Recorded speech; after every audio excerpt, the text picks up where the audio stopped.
Hello friends. Did you know that nearly 80% of those who watch my videos aren't subscribed? If you enjoy the content, I'd truly appreciate it if you hit that subscribe button. It helps a lot. Also, don't forget to leave a like and share your thoughts in the comments. Your interaction not only supports the channel's growth, but also helps these stories reach more people. Thank you all for being here. By the way, where are you watching from? Let me know in the comments.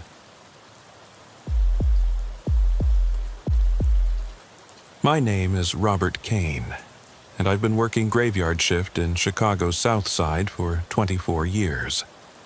24 years of watching this city bleed from wounds that never heal, of answering calls that strip away whatever faith you might have had in human decency, of walking through neighborhoods where children learn to duck at the sound of gunfire before they learn to read properly. They call it the graveyard shift, because that's when the dead come out to play. When the living make decisions that turn them into corpses. When the line between predator and prey becomes so blurred that you stop trying to figure out which side you're supposed to be on. Chicago's South Side isn't just dangerous. It's a laboratory for human desperation. A place where poverty and violence have created their own ecosystem with rules that make sense only to people who've never had any other options.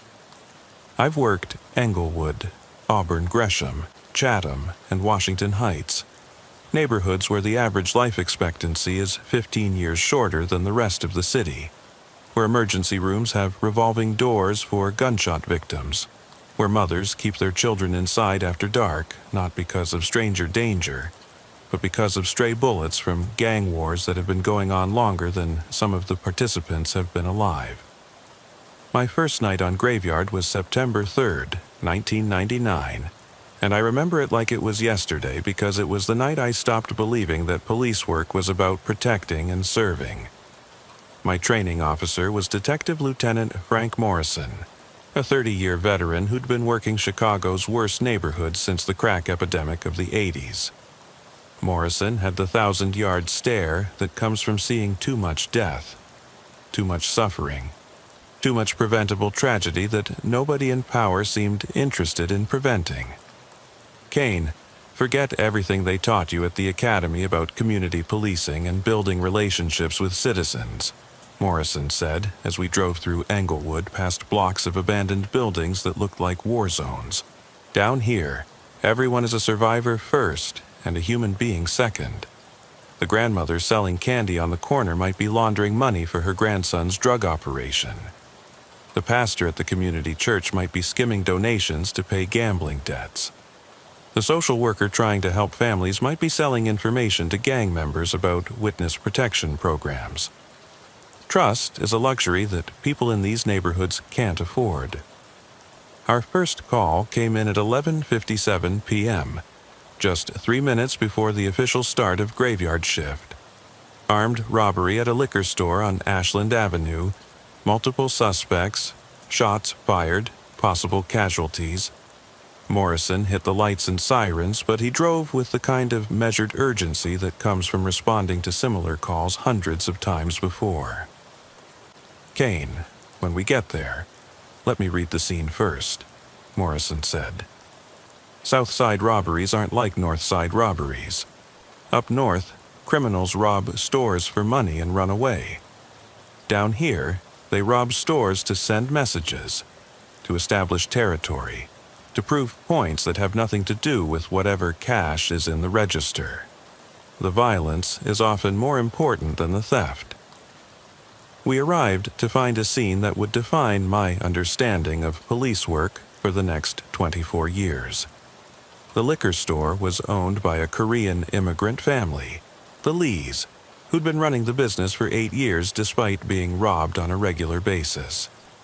The store was located on a corner that 3 different gangs considered part of their territory, which meant that Mr. Lee had to navigate complex relationships with multiple criminal organizations just to keep his business operating.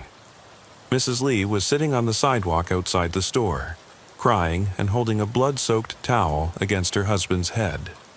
Mr. Lee had been pistol-whipped during the robbery, but he was conscious and able to give us a description of the suspects. 3 young men, all African American, wearing dark clothing and face masks, armed with handguns, and demanding not just money, but also information about the store's security systems and delivery schedules. They weren't just robbing us, Mr. Lee explained, while paramedics treated his head wound. They were asking questions about when we receive shipments, how much cash we keep in the safe, whether we have cameras that record to off-site servers. This wasn't a simple robbery. It was reconnaissance for something bigger. Morrison immediately understood the implications.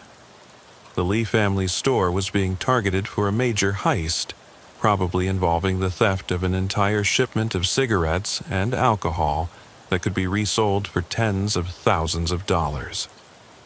The robbery we'd responded to was just the opening move in a larger criminal enterprise that would probably result in the Lees being killed if they couldn't provide the information the robbers wanted.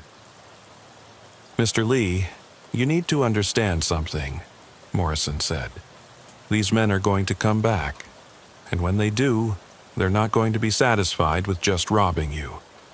They're going to want to eliminate witnesses, which means you and your family are in serious danger. We can provide police protection for a few days, but unless you're willing to close the store and relocate, we can't guarantee your safety. The Lee family was trapped in the kind of impossible situation that defined life in Southside Chicago. They'd invested everything they had in the liquor store, but continuing to operate it meant risking their lives. Closing it meant losing their livelihood and probably their life savings. Police protection was temporary at best, and the gangs that controlled the neighborhood had infinite patience when it came to settling scores. 2 weeks later, we were called back to the same liquor store. The Lee family had been found dead in the back room, executed with single gunshots to the head. The robbery had been thorough and professional. The safe had been emptied. The cigarette inventory had been stolen, and the security cameras had been destroyed. But the killers had also taken time to brutalize the victims before killing them, which suggested that the murders were about more than just eliminating witnesses. Morrison and I processed the crime scene, while detectives from the homicide unit interviewed neighbors who claimed they hadn't seen or heard anything unusual. The Lee family had been murdered in broad daylight on a busy commercial street, but nobody was willing to admit they'd witnessed the crime. This was my introduction to the code of silence that makes police work in Chicago's South Side so frustrating and ultimately futile. "Kane, you want to know why nobody's talking?" Morrison asked, as we documented evidence that would probably never be used in court. "Because everyone in this neighborhood knows that cooperating with police is more dangerous than watching innocent people get murdered. The people who killed the Lee family live here, shop here, have friends and relatives here. They're not going anywhere, and they have long memories for people who cross them. The Lee family murders were never solved, despite evidence that clearly pointed to specific individuals who had the motive, means, and opportunity to commit the crime. The investigation was hampered by witness intimidation, evidence tampering, and the kind of community mistrust that makes citizens view police as occupying forces rather than protectors. This became a pattern that would repeat itself hundreds of times over the next 24 years. Morrison transferred to the robbery unit after 6 months of working with me, but not before teaching me the most important lesson of my career. "Kane, the hardest part about working graveyard shift in neighborhoods like this isn't the violence or the death or the constant exposure to human suffering," he said during our last patrol together. "The hardest part is maintaining your humanity when you're surrounded by inhumanity, keeping your moral compass when you're working in a world where morality is a luxury that most people can't afford."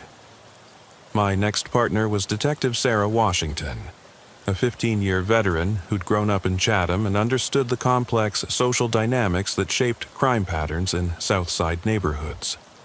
Washington had a gift for reading people in situations that went beyond training or experience. She could tell which teenagers were carrying weapons just by observing their body language, could predict which domestic disputes would escalate to violence, could identify which community leaders were genuinely trying to help and which ones were profiting from the chaos. Kane, the thing you have to understand about policing the South Side is that we're not really fighting crime, Washington explained during one of our first conversations. We're managing the symptoms of social problems that are too big and too complicated for law enforcement to address. Poverty, lack of educational opportunities, systemic racism, generational trauma. These are the real causes of crime. But police officers aren't trained to deal with root causes. We're trained to respond to immediate threats and arrest people who break laws. Washington was right, but her perspective was also deeply troubling because it suggested that police work was ultimately meaningless. If crime was just a symptom of larger social problems, and if police officers couldn't address those problems, then what was the point of everything we did? Why risk our lives responding to calls if we weren't actually making communities safer? The answer came during a domestic violence call that would haunt me for years afterward. We were dispatched to a row house in Auburn, Gresham, where neighbors had reported hearing screaming and sounds of furniture being thrown around. The complainant was an elderly woman named Mrs. Johnson, who lived next door and had been listening to escalating violence for over 2 hours before calling police. "It's getting worse over there every night," Mrs. Johnson told us when we arrived. "The man who lives there, he's been beating on his girlfriend and her kids for months. I've called you people 6 times, but nothing ever changes. Tonight sounds different, though. Sounds like someone's getting killed." Washington and I approached the house following standard domestic violence protocols, but we could hear the violence continuing even as we climbed the front steps. A man's voice screaming obscenities mixed with alcohol-fueled rage, a woman pleading for mercy, children crying in terror. When we knocked on the door and identified ourselves as police, the shouting stopped immediately, replaced by a silence that was somehow more frightening than the noise had been. The door opened to reveal a woman named Angela Davis, 26 years old, with fresh bruises covering her face and arms. Behind her stood Marcus Thompson, 34 years old, holding a broken beer bottle and glaring at us with the kind of unfocused rage that comes from mixing alcohol with whatever street drugs were available that night. "Everything's fine, officers," Angela said quickly, her voice shaking with fear. "Just a disagreement between me and my boyfriend. Nobody needs to get arrested." But we could see her 3 children huddled together in the corner of the living room, ages 4, 6, and 8, all showing signs of physical abuse. The youngest child, a little girl, had cigarette burns on her arms that appeared to be deliberately inflicted. The middle child, a boy, was bleeding from his nose and had bruises around his throat that suggested he'd been strangled. The oldest child, another girl, was holding her arm at an angle that suggested it was broken. Washington immediately called for backup and ambulances while I tried to separate Angela from Marcus without triggering a violent confrontation.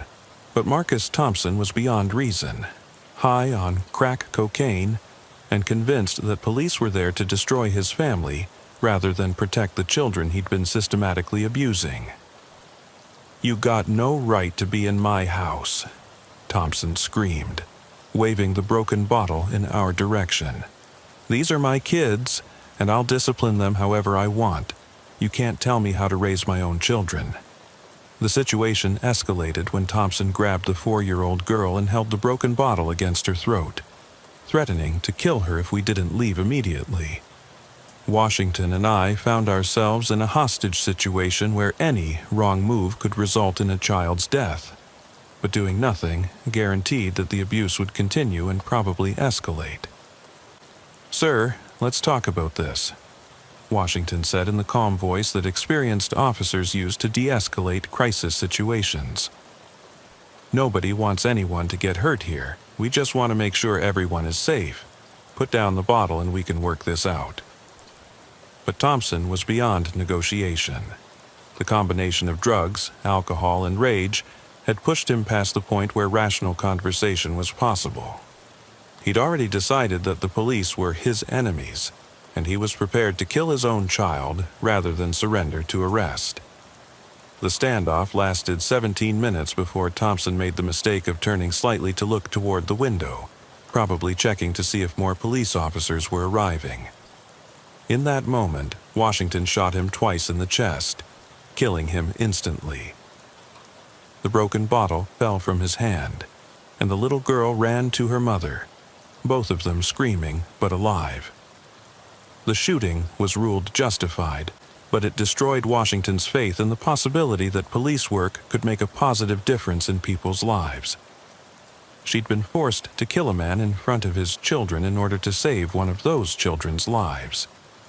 The surviving family members would be traumatized by witnessing the shooting, but they would have been killed if Washington hadn't acted. "Kane, how do you process something like that?" Washington asked me weeks later, after the shooting investigation was complete, and she'd been cleared of any wrongdoing. "I saved that little girl's life, but I also made her watch her father die. I protected those children from abuse, but I also made them orphans. Everything I did was necessary and justified, but it still feels like I destroyed that family." Washington transferred to the juvenile unit after the Thompson shooting, hoping to work with children before they became either victims or perpetrators of serious crimes. Her replacement was Detective Maria Rodriguez, a 20-year veteran who'd worked graveyard shift in 3 different cities before coming to Chicago. Rodriguez brought experience and perspective that came from seeing similar problems in different contexts, but she also carried the cynicism that develops after decades of witnessing preventable tragedies. "Kane, the most important thing to understand about this job is that we're not social workers or therapists or community organizers," Rodriguez said during our first patrol together. "We're crime scene processors who happen to carry guns. Our job is to respond to incidents after they occur, document what happened, arrest people when we can prove they committed crimes, and move on to the next call. Anything beyond that is outside our scope and will only lead to frustration and burnout."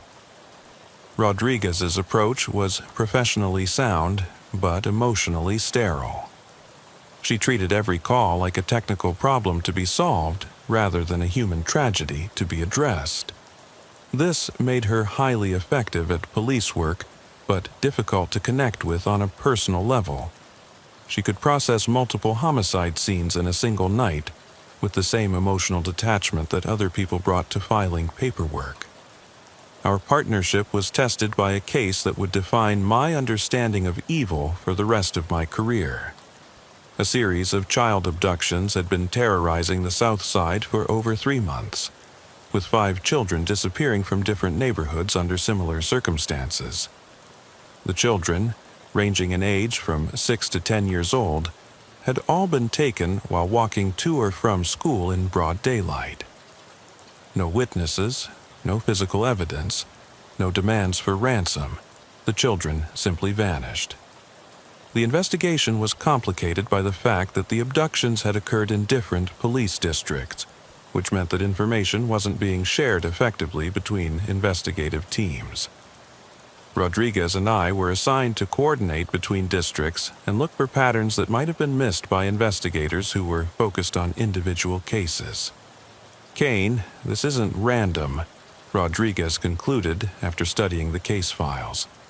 "These abductions are the work of someone who understands how police investigations work, someone who knows how to avoid creating evidence and how to operate across jurisdictional boundaries. We are dealing with either a law enforcement officer or someone who has extensive knowledge of police procedures." The breakthrough came when Rodriguez noticed that all the abduction sites were within a few blocks of specific city maintenance facilities. Chicago's Department of Water Management had been conducting sewer repairs in each of the neighborhoods where children had disappeared, which meant that city workers had been present in those areas during the relevant time periods. We obtained employee records for the water department and cross-referenced them with the abduction timeline.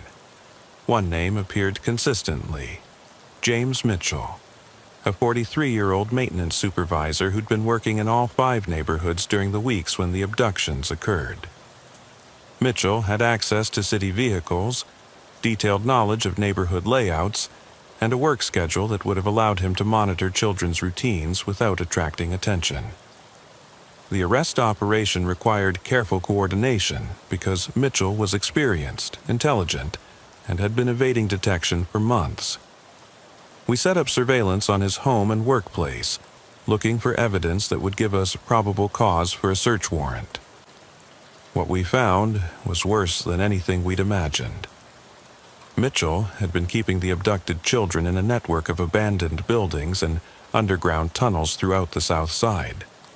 The children were being held in conditions that resembled concentration camps, malnourished, terrorized, and subjected to forms of abuse that I won't describe in detail because some things are too horrific to put into words. We found 3 of the 5 missing children alive, barely. The other 2 had been murdered when Mitchell decided they were becoming too difficult to control. The surviving children were so traumatized that they couldn't communicate coherently, and it would be months before psychologists could begin to understand the full extent of what they'd experienced. Mitchell was arrested without incident, but he showed no remorse for what he'd done to the children. During interrogation, he described his crimes in clinical terms as if he were discussing a scientific experiment rather than the systematic torture and murder of innocent children. "Those kids were just taking up space anyway," Mitchell said during his confession. "Most of them came from broken families, bad neighborhoods, situations where they weren't wanted. I gave their lives meaning by making them part of something bigger than themselves. They should be grateful for the opportunity to contribute to important research." The Mitchell case broke something fundamental in my understanding of human nature. I'd encountered criminals who committed violent crimes for money, for drugs, for revenge, for survival. But Mitchell had tortured and killed children for no reason other than his own psychological gratification. He represented a level of evil that defied rational explanation or moral comprehension. Rodriguez processed the crime scenes and evidence with her usual professional detachment, but even she was affected by the scope of Mitchell's crimes. "Kane, in 20 years of police work, I've never encountered anything like this," she said after Mitchell was sentenced to death. "Most criminals have understandable motivations. They're desperate, addicted, angry, or afraid. But Mitchell committed these crimes because he enjoyed causing suffering. That's not criminal behavior. That's something else entirely." The Mitchell case received extensive media coverage, but it also exposed the systematic failures that had allowed him to operate for months without detection. Poor communication between police districts, inadequate coordination between city departments, and insufficient resources for investigating missing children cases had created an environment where a predator could thrive. Rodriguez transferred to the FBI after the Mitchell case, hoping to work on cases that crossed jurisdictional boundaries and required more sophisticated investigative techniques.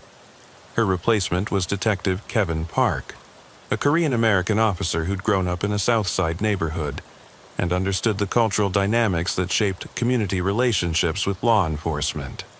"Kane, the hardest part about policing communities where you grew up is that you can't maintain professional distance when you're dealing with people you've known since childhood," Park explained during our first conversation. "Half the gang members we arrest are people I went to school with. Some of the domestic violence perpetrators are guys who used to be my friends. It's difficult to stay objective when every arrest feels personal." Park's local knowledge made him incredibly effective at understanding the complex relationships that drove crime patterns in Southside neighborhoods. He could identify which gang members were actually dangerous and which ones were just trying to survive in environments where gang affiliation was often a matter of protection rather than choice. He knew which community leaders were genuinely trying to help and which ones were profiting from the chaos. Our partnership was tested by a case that would force both of us to confront the reality that sometimes the people we were supposed to protect were more dangerous than the criminals we were supposed to arrest. A series of armed robberies had been targeting elderly residents in Park's old neighborhood, with the robbers specifically choosing victims who were known to keep cash at home and were unlikely to fight back. The robberies followed a consistent pattern. Elderly residents would be approached while entering or leaving their homes, forced inside at gunpoint, and robbed of cash, jewelry, and other valuables. The victims were often beaten severely even after complying with the robbers' demands, suggesting that the violence was more important to the perpetrators than the theft itself. Park's investigation revealed that the robbers were getting information about potential victims from someone with access to social services records, someone who knew which elderly residents received cash assistance and which ones lived alone. The level of detail involved in selecting targets suggested that the robbers had inside information about the victims' routines, financial situations, and security arrangements. Kane, whoever is providing information to these robbers, has access to confidential social services files, Park concluded after interviewing several victims. They know which elderly residents receive cash assistance, which ones have family members who visit regularly, which ones have health problems that make them vulnerable. This isn't random crime. It's systematic exploitation of vulnerable people by someone who's supposed to be helping them. The investigation led us to Patricia Williams, a social worker who'd been providing services to elderly residents in the neighborhood for over 10 years. Williams had been selling information about her clients to her nephew, Marcus Johnson, who was using that information to select robbery targets. The scheme had been operating for over 2 years, during which time at least 15 elderly residents had been robbed, beaten, and traumatized. Williams showed no remorse when confronted with evidence of her crimes. She'd been stealing from and endangering the people she was supposed to protect, and she justified her actions by claiming that the elderly residents were hoarding resources that could be put to better use by younger people who were struggling to survive. Those old people were just going to die anyway, Williams said during interrogation. At least this way, their money went to help people who still had their whole lives ahead of them. I was redistributing wealth from people who didn't need it to people who did. That's social justice, not crime. The Williams case represented a betrayal of trust that went beyond ordinary criminal behavior. Social workers were supposed to be advocates for vulnerable populations, not predators who exploited their access to confidential information. Her crimes had damaged the relationship between elderly residents and the social services agencies that were supposed to help them. Park was devastated by the Williams case because he'd known her since childhood and had considered her one of the positive influences in a neighborhood that had few role models. She'd been a mentor to young people, an advocate for elderly residents, and a respected member of the community. Her transformation into a criminal who preyed on vulnerable people challenged his fundamental assumptions about human nature. Kane, if someone like Patricia Williams can become a predator, then how do we know who we can trust? Park asked after Williams was sentenced to prison. She spent 10 years building relationships with elderly residents, gaining their trust, learning their vulnerabilities. Then she used that information to help criminals rob and beat them. How do you protect people from helpers who've become predators? Park transferred to the gang unit after the Williams case, hoping to work on cases where the lines between good and evil were more clearly defined. His replacement was Detective Lisa Chen, a recent transfer from the narcotics unit who brought experience with drug-related crimes, but little understanding of the broader social context that shaped criminal behavior in Southside neighborhoods. Kane, I've spent 5 years working drug cases, and I thought I understood criminal behavior, Chen said during our first patrol together. But narcotics criminals are usually motivated by addiction or profit. Their crimes make sense even if they're destructive. The cases you've been working involve people who commit crimes for psychological reasons that I don't understand. How do you investigate someone's mind? Chen's question reflected the challenge of working graveyard shift in neighborhoods, where crime was often driven by factors that couldn't be addressed through traditional law enforcement methods. Mental illness, generational trauma, social isolation, and systematic abuse created criminals who operated according to logic that was incomprehensible to people who'd never experienced similar circumstances. Our partnership was defined by a case that would force both of us to confront the reality that sometimes the most dangerous criminals are the ones who appear to be helping their communities. A series of suspicious deaths had been occurring at a nursing home in Chatham, with elderly residents dying at rates that were statistically abnormal for a facility of that size. The deaths appeared to be natural: heart attacks, strokes, respiratory failures. But the timing and circumstances suggested that someone might be hastening the deaths of residents who were considered burdensome or expensive to care for. The investigation was complicated by the fact that the victims were elderly and frail, which made it difficult to determine whether their deaths were natural or the result of deliberate intervention. Chen's background in narcotics investigations proved invaluable because she understood how drugs could be used to cause deaths that appeared natural.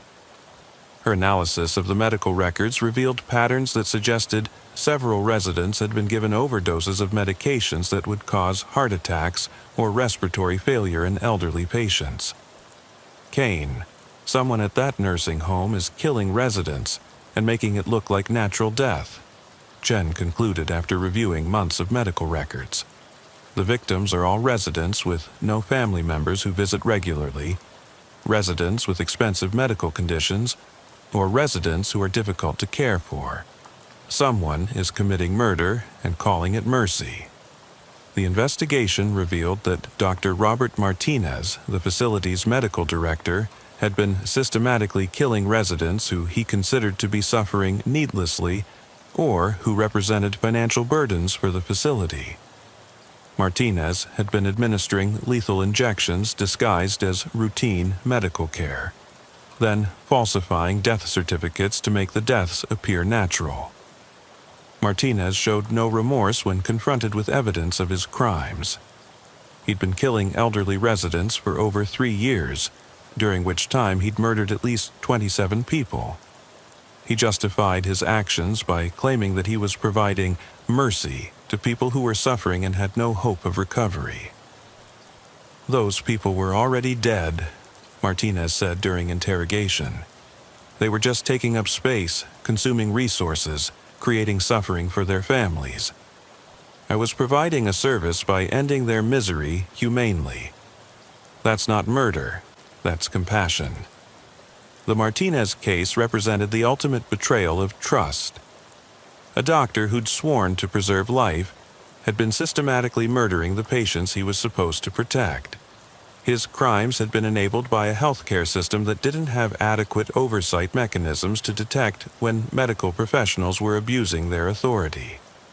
Chen was traumatized by the Martinez case because it challenged her fundamental assumptions about the medical profession and the institutions that were supposed to protect vulnerable populations.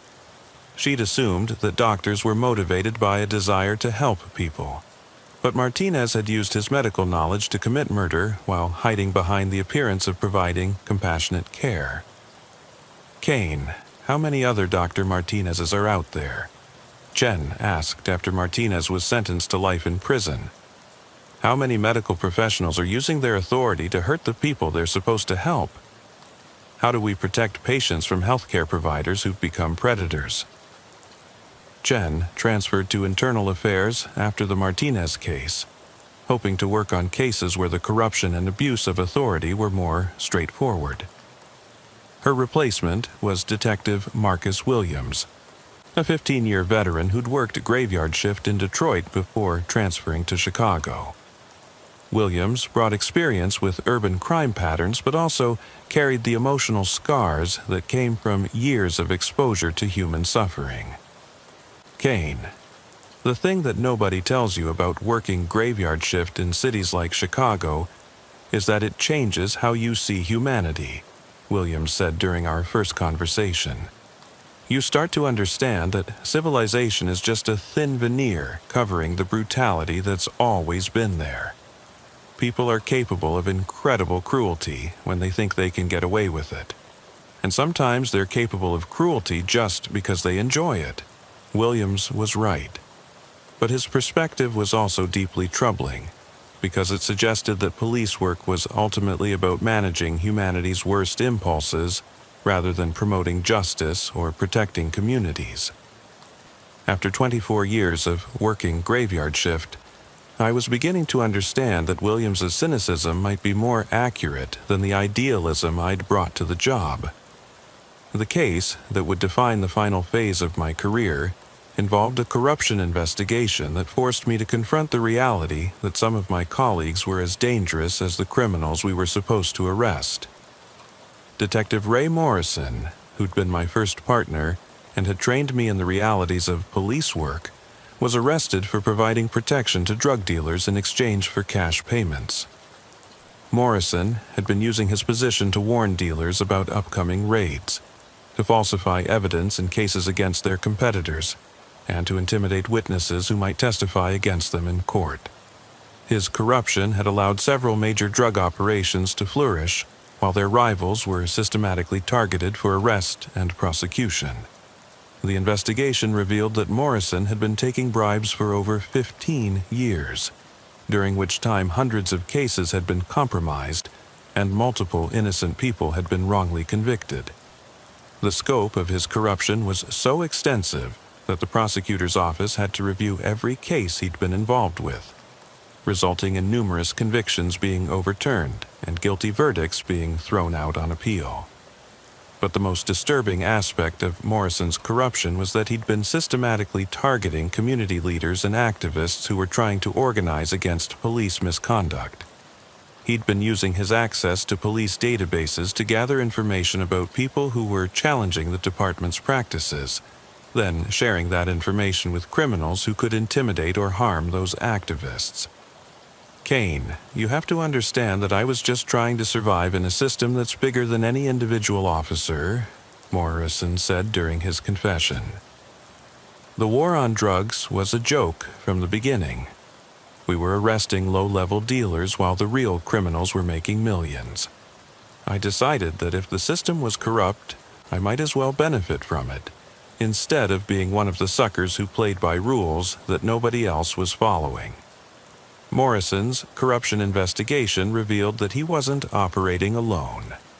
There was a network of officers throughout the department who were taking bribes, falsifying evidence, and using their authority to protect criminal organizations.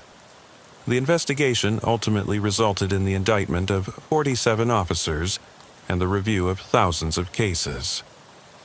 Williams was assigned to internal affairs to help with the corruption investigation, leaving me to work with a new partner for what would be the final phase of my career. Detective Jennifer Park, Kevin Park's younger sister, had just been promoted to detective and was eager to work on cases that would make a positive difference in Southside communities. Kane, I know this job is difficult, but I still believe that police work can make communities safer, Park said during our first conversation. My brother told me about some of the cases you've worked, and I understand that you've seen terrible things, but I also know that you've helped people, solved crimes, and brought justice to victims who deserved it. That has to count for something.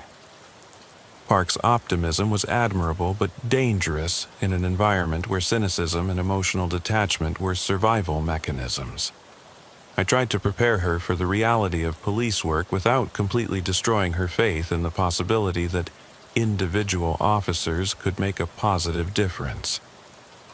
The final case of my career involved a series of murders that would force me to confront the reality that some crimes are so horrific that they defy explanation or comprehension. A serial killer had been targeting homeless people throughout the South Side, torturing and killing them in ways that suggested the perpetrator was motivated by something beyond ordinary criminal psychology. The murders followed a pattern that became more elaborate and ritualistic with each victim. The killer would abduct homeless individuals, hold them captive for several days while subjecting them to systematic torture, then dump their bodies in locations that seemed to have symbolic significance. The level of planning and preparation involved suggested that the killer was intelligent, organized, and completely detached from normal human emotions. Park and I worked the case for 6 months, following leads that led nowhere, interviewing witnesses who had nothing useful to offer, and analyzing evidence that provided no clear path to identifying the perpetrator. The killer seemed to understand how police investigations worked and had designed his crimes to avoid creating the kind of evidence that would lead to his capture. The breakthrough came when Park noticed that the dump sites were all locations where homeless people had been killed in previous years. The killer was using the deaths of previous victims to select locations for current victims. This suggested that he had access to police files dating back several years, which meant he was probably someone with law enforcement connections. We obtained personnel records for everyone who had access to the relevant case files and cross-referenced them with the timeline of the murders. The name that emerged was Detective Thomas Anderson, a 20-year veteran who'd worked on several of the historical cases that the killer was referencing in his dump site selections. Anderson had been systematically killing homeless people for over 2 years, using his knowledge of police procedures to avoid detection and his access to case files to select symbolically significant locations for disposing of bodies. He'd been operating with the confidence that comes from understanding exactly how investigations are conducted and what evidence investigators need to build cases. The arrest was conducted by a joint task force that included FBI agents and internal affairs investigators because Anderson was considered extremely dangerous and had extensive knowledge of police tactics. When confronted with evidence of his crimes, Anderson showed no remorse and seemed genuinely puzzled by the suggestion that he'd done anything wrong. "Those people were already dead," Anderson said during interrogation. "They were living in filth, suffering from mental illness and addiction, contributing nothing to society. I was putting them out of their misery in a way that gave their deaths meaning. That's not murder, that's mercy." The Anderson case represented the ultimate corruption of the police authority. An officer who'd used his position to prey on the most vulnerable members of society, while hiding behind the appearance of serving and protecting the community. His crimes had been enabled by a system that gave police officers access to sensitive information without adequate oversight or accountability. Park was devastated by the Anderson case because it challenged her fundamental faith in the possibility that police work could be a force for good in the world.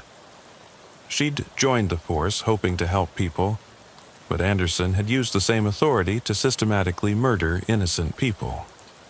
"Kane, how do we continue doing this job when we know that some of our colleagues are predators?" Park asked after Anderson was sentenced to death. "How do we protect communities from police officers who've become the very criminals they're supposed to arrest? How do we maintain public trust when we can't even trust each other?" I didn't have good answers for her questions because the Anderson case had forced me to confront the reality that police work in Chicago's South Side wasn't just about fighting crime. It was about fighting the corruption and abuse of authority that made crime possible. Some of the most dangerous criminals weren't street gang members or drug dealers. They were police officers who decided that their authority gave them the right to commit crimes without consequences.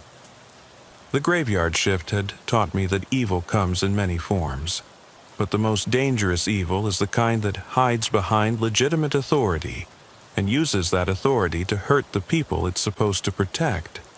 Morrison, Martinez, Anderson, they'd all used their positions of trust to commit crimes that were more destructive than anything committed by the gang members and drug dealers we arrested on a regular basis. 24 years of working graveyard shift in Chicago's South Side had shown me that the real threat to public safety wasn't the obvious criminals who operated openly in the streets. The real threat was the hidden criminals who operated from within the institutions that were supposed to protect society. Police departments, hospitals, social services agencies, and other organizations that had access to vulnerable populations. My final shift was December 31st, 2023, exactly 24 years after I'd started working graveyard patrol.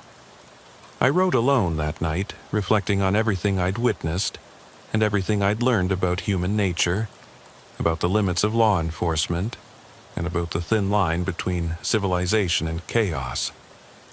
The radio crackled with the same kinds of calls I'd been responding to for over 2 decades. Domestic violence, armed robbery, suspicious death, shots fired. Each call represented someone's worst moment, someone's last hope for help, someone's encounter with the kind of evil that most people prefer to believe doesn't exist. But I also knew that some of those calls were being answered by officers who were more dangerous than the criminals they were supposed to arrest. Some of those domestic violence calls would be handled by officers who beat their own spouses. Some of those robbery investigations would be conducted by officers who were taking bribes from the robbers. Some of those death investigations would be processed by officers who were committing murders themselves. The graveyard shift had taught me that the real horror isn't the obvious evil that operates in the shadows. It's the hidden evil that operates in the light, using legitimate authority to commit crimes that are more destructive than anything committed by ordinary criminals. The badge that's supposed to represent justice and protection can also be used as a weapon against the people it's supposed to serve. As I drove through the South Side one final time, I realized that I was leaving behind more questions than answers. 24 years of working graveyard shift had taught me that evil is more pervasive and more sophisticated than most people understand.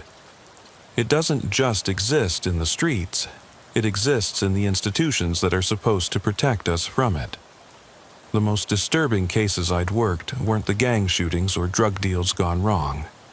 They were the cases that revealed how people in positions of trust, doctors, social workers, police officers, could use their authority to commit crimes that were more destructive than anything committed by street criminals. Morrison, Martinez, Anderson, Williams, they'd all betrayed the trust that society had placed in them, using their positions to prey on the people they were supposed to protect. But even more disturbing was the realization that these weren't isolated incidents. They were symptoms of a larger problem. A system that gave people authority without adequate oversight, that allowed corruption to flourish in the shadows, that protected predators who wore badges and carried credentials that marked them as helpers rather than threats. The graveyard shift had shown me that the real war wasn't between police and criminals. It was between the forces of order and chaos that existed within every institution, every community, every individual. Sometimes the people wearing badges were the ones bringing chaos. Sometimes the people we arrested were the ones trying to bring order to communities that had been abandoned by everyone else. Park requested a transfer to day shift after the Anderson case, unable to continue working in an environment where she couldn't trust her colleagues. I understood her decision, but it also meant that another idealistic young officer had been broken by the realities of police work in Chicago's South Side. Kane, I joined the force because I wanted to help people, Park said during our final conversation. But how do you help people when you can't tell the difference between the helpers and the predators? How do you protect communities when some of the protectors are the real threats? Those questions haunted me as I cleaned out my desk and prepared to leave a job that had defined my adult life. 24 years of working graveyard shift had given me knowledge that I wished I didn't have, insights into human nature that I wished I could forget, and memories of crimes that would follow me into retirement. The final call of my career came in at 5:47 a.m. on January 1st, 2024. Suspicious death at a nursing home in Chatham. Elderly resident found dead under circumstances that didn't match his medical history. As I drove to the scene, I couldn't help but think about Dr. Martinez and wonder if we'd caught all the predators or if there were others still operating in the shadows. The victim was Harold Washington, 83 years old, a resident of Sunset Manor who'd been found dead in his bed with no obvious cause of death. The nursing home staff claimed he died peacefully in his sleep, but something about the scene troubled me. The victim's position, the expression on his face, the timing of his death. It all felt wrong in ways that I couldn't articulate. I processed the scene with the same thoroughness that had characterized my entire career, documenting everything, photographing evidence, interviewing witnesses. But I also knew that this would be my last case, my final opportunity to seek justice for someone who might have been murdered by someone they trusted. The investigation would be handed over to other detectives, and I would never know whether Harold Washington died naturally or was killed by someone who was supposed to be caring for him. That uncertainty would follow me into retirement, along with all the other unresolved cases, unsolved murders, and unanswered questions that had accumulated over 24 years of working graveyard shift. As I drove away from Sunset Manor for the last time, I realized that the graveyard shift had taught me the most important lesson of my career. The real horror isn't the obvious evil that operates in the darkness. It's the hidden evil that operates in the light, using legitimate authority to commit crimes that are more destructive than anything committed by ordinary criminals. The badge that's supposed to represent justice and protection can also be used as a weapon against the people it's supposed to serve. The institutions that are supposed to safeguard society can become vehicles for exploitation and abuse. The people who are supposed to help can become the very predators they're supposed to protect us from. That knowledge is a burden that I'll carry for the rest of my life, along with the faces of all the victims who deserved justice but never received it. All the criminals who escaped punishment because they wore badges or carried credentials that marked them as legitimate, and all the communities that were failed by the very institutions that were supposed to serve them. The graveyard shift continues without me, and new officers are learning the same lessons I learned 24 years ago. They're discovering that the world is more dangerous and more complicated than they imagined, that evil is more pervasive and more sophisticated than they understood, and that sometimes the people they're supposed to trust are the ones they need to fear most. Some of them will survive the knowledge and continue fighting for justice, despite understanding how often justice fails. Others will be broken by the weight of what they witness, and will leave the force before they become part of the problem they joined to solve. And some will be corrupted by the authority they're given, and will become the very predators they were supposed to arrest. The cycle continues, and the graveyard shift keeps its secrets, and the thin line between order and chaos gets thinner every night. But someone has to stand on that line. Someone has to answer the calls that come in when the darkness reveals humanity's true nature. Someone has to bear witness to the crimes that happen when people think nobody is watching. That was my job for 24 years, and now it's someone else's responsibility. But the knowledge I gained, the questions I can't answer, and the memories I can't forget will stay with me until the day I die. Because once you've seen what I've seen, once you understand how thin the veneer of civilization really is, you can never go back to believing that the world is a safe place where good people are protected and evil people are punished. The graveyard shift taught me that the real monsters aren't the ones hiding in the shadows.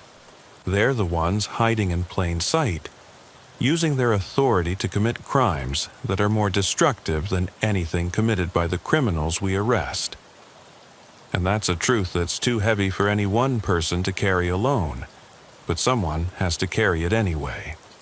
The radio in my patrol car crackled one final time as I prepared to end my shift. All units, we have a report of shots fired at 127th and Halstead. Multiple victims, ambulances en route. I looked at the radio, then at the clock on my dashboard showing 5:59 a.m., 1 minute before the end of my final shift. Someone else would have to answer that call, someone else would have to process that scene, someone else would have to try to make sense of whatever violence had erupted in the last minutes of my career. But as I drove away from the South Side for the last time, I couldn't shake the feeling that I was abandoning something important, leaving behind work that wasn't finished, walking away from communities that still needed someone to stand between them and the darkness that surrounded them.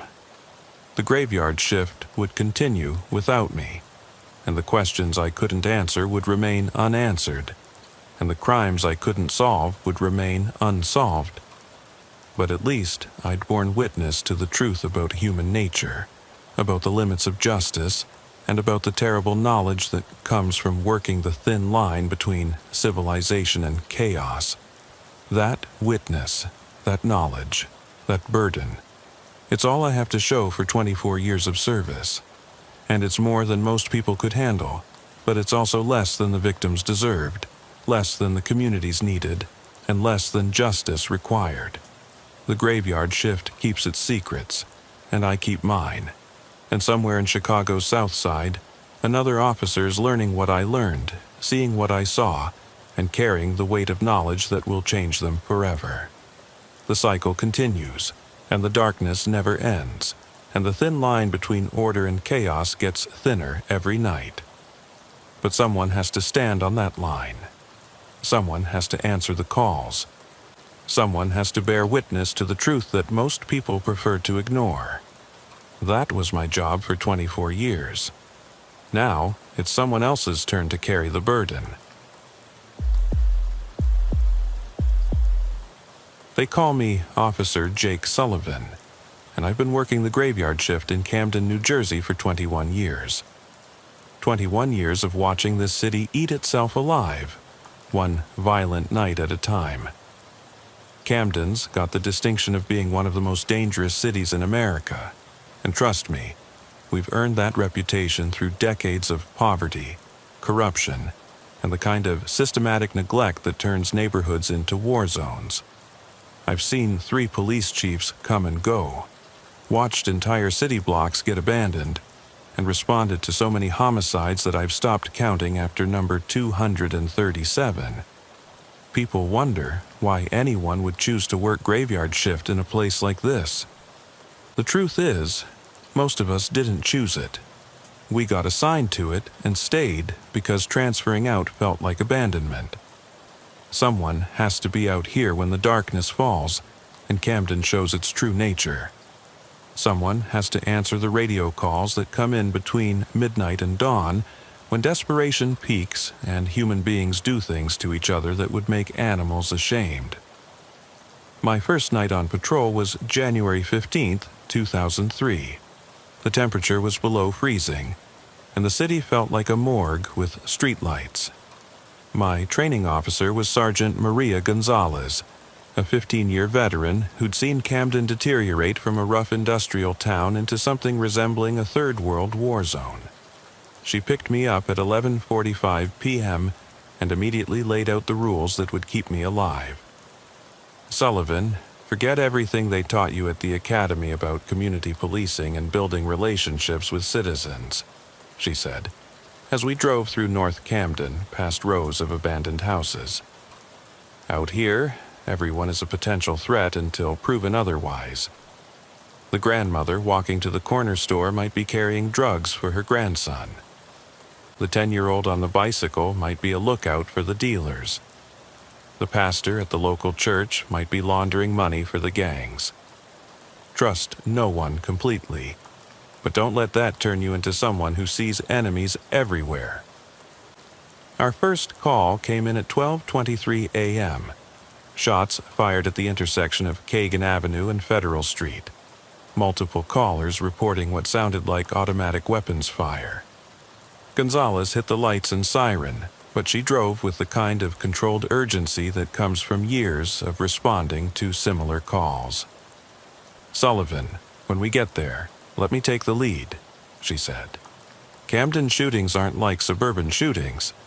Out here, when people start shooting, they don't stop until they run out of ammunition or someone kills them. And the shooters don't usually run away, they stick around to make sure their targets are dead." We arrived to find a scene that looked like something from a war movie. 2 cars riddled with bullet holes, glass scattered across the intersection, and 4 bodies lying in positions that suggested they'd been trying to run when the shooting started. The smell of gunpowder hung in the air like incense, and I could hear sirens approaching from 3 different directions as backup units responded to what was obviously a major incident. The first body belonged to a teenage girl, maybe 16 years old, wearing a pink jacket that was now soaked with blood. She'd been shot in the back while trying to flee, probably just someone who'd been in the wrong place when the violence erupted. The second body was a man in his 20s with gang tattoos covering his arms and neck, clearly one of the intended targets. The third was another teenager, this one male, still breathing but unconscious and bleeding from multiple wounds. Gonzalez immediately called for additional ambulances while I secured the scene and started looking for witnesses. But this was Camden. Even when people witnessed murders in broad daylight, they developed sudden cases of blindness and deafness when police started asking questions. The combination of fear and community mistrust meant that solving crimes required more luck than detective work. "Anyone see what happened here?" I called out to the small crowd that had gathered at a safe distance from the shooting scene. The responses were predictable. Didn't see nothing. Wasn't paying attention. Just heard the shots and ran inside. In Camden, being a witness to violent crime was almost as dangerous as being a victim, because retaliation against people who cooperated with police was swift and brutal. While we waited for the detective unit and crime scene technicians, Gonzalez filled me in on the context that made this shooting make sense in Camden's twisted logic. The intersection where we were standing was disputed territory between 2 drug crews, the kind of valuable corner where thousands of dollars in narcotics changed hands every day. The shooting was probably retaliation for a previous shooting, which was itself retaliation for a robbery or a perceived slight that had happened weeks or months earlier.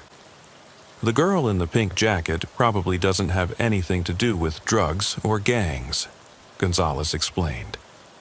She was just unlucky enough to be walking past when the shooting started. But her death won't matter to the people who did this. In their world, innocent bystanders are just collateral damage in conflicts that are more important than individual lives.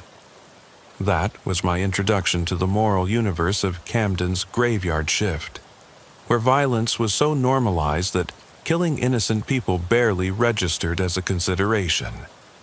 Over the next 21 years, I would respond to hundreds of similar shootings, each one following the same pattern: disputes over drugs, money, or respect that escalated into gunfire, with victims who ranged from active participants to completely innocent bystanders. The teenage girl in the pink jacket died before the ambulance could get her to the hospital. Her name was Keisha Williams, and she'd been walking home from her job at a fast food restaurant when the shooting started. She was saving money for community college, had never been arrested, never been involved in any kind of criminal activity. But she died because she happened to be on the wrong street corner when 2 groups of men decided to settle their differences with automatic weapons. Detective Ray Morrison caught the case, a 30-year veteran who'd been investigating homicides in Camden since the 1980s. Morrison was the kind of cop who could look at a crime scene and immediately understand the relationships, motivations, and likely suspects involved. But even Morrison struggled with cases where witnesses refused to cooperate, and physical evidence was limited. "Sullivan, you want to know the hardest part about working homicides in Camden?" Morrison asked me while he examined the bullet holes in one of the cars. "It's not finding the killers. Half the time, everyone in the neighborhood knows exactly who did it. The hard part is building a case that will hold up in court when no one will testify and most of the evidence gets destroyed or contaminated before we can process it properly." Morrison was right. The Keisha Williams murder remained unsolved, like most of the shootings I would witness over the next 2 decades.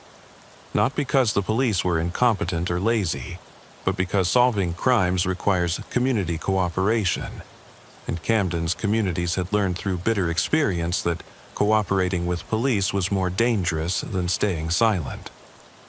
My second week on graveyard shift brought a domestic violence call that would haunt me for years afterward. 3-story row house on Pine Street. Neighbors reporting screaming and sounds of furniture being thrown around. The complainant was an elderly woman named Mrs. Henderson, who lived next door and had been listening to escalating violence for over an hour before calling police. "It's getting worse over there," Mrs. Henderson told us when we arrived. "Started with yelling. Then I heard glass breaking. Then what sounded like someone getting thrown against the wall. The woman next door, she's got 2 little kids. I'm worried about them babies." Gonzalez and I approached the house with our weapons drawn, following standard domestic violence protocols. Domestic calls were among the most dangerous situations police responded to because emotions ran high, weapons were often present, and the people involved frequently turned their anger toward the officers who interrupted their disputes.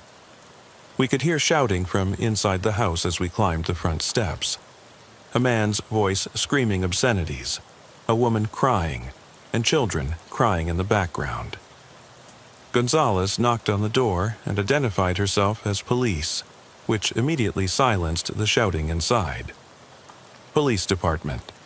We received a complaint about a disturbance. We need to speak with everyone in the house." The door opened to reveal a woman named Tracy Mason, 24 years old, with fresh bruises on her face and blood on her shirt. Behind her, we could see her boyfriend, Daryl Washington, standing in the living room holding a baseball bat and glaring at us with the kind of rage that suggested he was high on something stronger than alcohol. "Everything's fine, officers," Tracy said quickly, her voice shaking. "Just a misunderstanding. Nobody needs to be arrested." But we could see her 2 children, ages 3 and 5, huddled together on a couch that had been overturned during the fight. The living room was destroyed, broken glass everywhere, holes punched in the walls, blood spattered on the carpet. This wasn't a misunderstanding. This was systematic domestic violence that had been escalating for months or years. Gonzalez immediately called for backup and an ambulance, while I tried to separate Tracy from Daryl to assess her injuries. But Tracy refused medical treatment, refused to press charges, and insisted that we leave her alone. She was more afraid of what Daryl would do to her after we left than she was of her current injuries. "Ma'am, we can arrest him right now for assault," I explained. "We can help you get a protective order, connect you with social services, make sure you and your children are safe." Tracy shook her head violently. "You don't understand. If you arrest him, he'll be out tomorrow, and he'll be twice as angry. I got nowhere else to go, no money, no family, and if I cooperate with you, he'll kill me. Not hurt me, kill me." Daryl was arrested anyway because we'd witnessed evidence of assault, but Tracy's prediction proved accurate. He was released on bail within 24 hours and returned to the house that same night. We responded to 2 more domestic violence calls at that address over the next month, each one more violent than the last. The final call came on a Tuesday night in February. Tracy Mason, beaten to death with that same baseball bat while her children hid in a bedroom closet. Darrell Washington had fled the scene and remained at large for 3 weeks before being arrested during an unrelated drug raid. He eventually pled guilty to second-degree murder and was sentenced to 18 years in prison. But Tracy's children, who'd witnessed their mother's murder, were placed in the foster care system where they would probably spend the rest of their childhoods being shuffled between homes and institutions. The cycle of violence that had killed their mother would likely continue in their own lives unless someone intervened with the kind of comprehensive support that Camden's social services system wasn't equipped to provide. That case taught me that domestic violence calls in Camden weren't just about stopping immediate violence. They were about trying to break cycles of abuse that often stretched back generations. But police officers weren't trained as social workers or therapists, and our tools for intervention were limited to arrest and protective orders that were only as effective as the victim's willingness to cooperate with the system. Gonzalez transferred to the detective unit after 6 months of working with me, leaving me with a new partner named Officer Kevin Matthews. Matthews was a Camden native who'd grown up in the same neighborhoods we patrolled, which gave him insights into local dynamics but also created complications when we encountered people he'd known since childhood. The worst part about policing your own community, Matthews told me during one of our first shifts together, is that you can't maintain professional distance when you're arresting people you went to high school with. Half the drug dealers we bust are people I used to play basketball with. Some of the domestic violence perpetrators are guys who were in my wedding party. It's hard to stay objective when every arrest feels personal. Matthews was right, but his local knowledge also made him incredibly effective at reading situations and predicting trouble before it escalated. He could tell which street corners were about to become violent based on the positioning of lookouts and the behavior of regular customers. He knew which houses were drug stash locations and which cars were being used to transport weapons. Our partnership was tested during a high-stakes drug raid in April of that year. The Camden County Prosecutor's Office had developed intelligence about a major heroin distribution operation centered in a house on Broadway, and they'd assembled a task force of 20 officers to execute a search warrant. Matthews and I were assigned to secure the rear exit while the main team hit the front door. The house was a 3-story row home that had been converted into a drug processing center, with different floors dedicated to cutting, packaging, and storing heroin that was distributed throughout South Jersey. Intelligence suggested that the operation was moving over 1 kilogram of heroin per week, generating hundreds of thousands of dollars in revenue for the organization that controlled it. When the raid began, everything went wrong immediately. The front door was reinforced with steel plates that slowed down the entry team, giving the people inside time to destroy evidence and prepare for a fight. Someone on the second floor started shooting at officers through the windows, and we could hear people running toward the back of the house where Matthews and I were positioned. "Sullivan, we've got runners coming your way," came the radio call from the team leader. At least 3 suspects, possibly armed, heading for the rear exit. The back door exploded open and 3 men came running out, one of them carrying a shotgun and firing wildly in our direction. Matthews and I took cover behind our patrol car and returned fire, trying to stop the suspects without hitting any of the houses where innocent families lived. The gunfight lasted maybe 90 seconds, but it felt like an hour. When it was over, 2 of the suspects were dead and the third was wounded, but alive. Matthews had been hit in the shoulder by shotgun pellets, and I had a graze on my arm from a ricocheting bullet. But we were alive, and the drug operation had been shut down. The wounded suspect turned out to be someone Matthews had known since elementary school, a guy named Tony Rivera, who'd been a promising student before dropping out of high school to help support his family. Rivera's mother showed up at the hospital while he was being treated. crying and asking Matthews why her son had chosen this path. "Kevin, you knew Tony when he was a good kid," she said. "You know he's not a bad person. The drugs, the money, it changed him. But underneath, he's still the same boy who used to help me carry groceries home from the store." Matthews struggled with the shooting for months afterward. He'd been forced to shoot someone he'd grown up with, someone whose family he knew personally. Even though the shooting was clearly justified, Rivera had been firing a shotgun at police officers. Matthews couldn't shake the feeling that he'd failed his community by not finding a way to save Rivera from the life that had led to that moment. The drug raid was successful in the sense that it disrupted a major heroin operation and resulted in multiple arrests. But within a week, another group had taken over the territory and was selling drugs from a different location. The demand for heroin hadn't decreased, the customer base hadn't changed, and the economic incentives that made drug dealing attractive to people with limited options hadn't been addressed. Matthews transferred to the juvenile unit after the Rivera shooting, hoping to work with kids before they got involved in serious criminal activity. His replacement was Officer Linda Washington, a 10-year veteran who'd worked graveyard shift in 3 different cities before coming to Camden. Washington brought a different perspective to the job. She was analytical, methodical, and completely focused on following procedures and documenting everything properly. "Sullivan, the key to surviving this job is to remember that we're not here to save anyone," Washington told me during our first patrol together. "We're here to respond to calls, investigate crimes, make arrests when appropriate, and write accurate reports. Anything beyond that is outside our scope of responsibility and will only lead to disappointment and burnout." Washington's approach was practical, but emotionally sterile. She treated every call like a technical problem to be solved, rather than a human tragedy to be addressed. This made her highly effective at police work, but difficult to connect with on a personal level. She could process a murder scene with the same emotional detachment that other people brought to filing paperwork.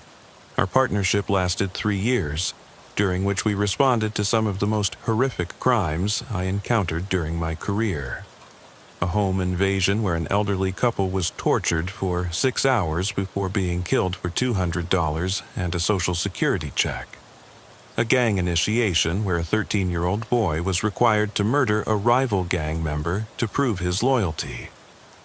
A drug-related execution where 5 people were shot to death in a basement apartment, including 2 children who'd been used as human shields.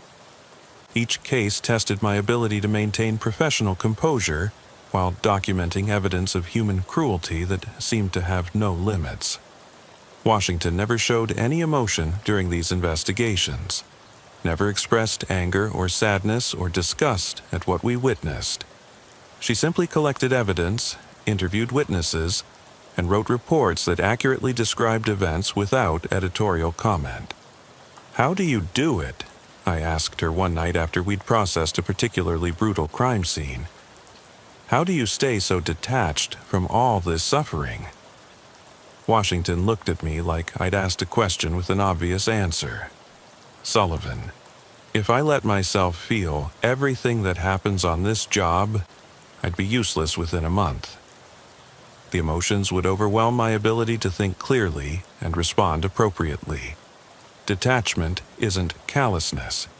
It's a survival mechanism that allows me to function in situations that would break most people."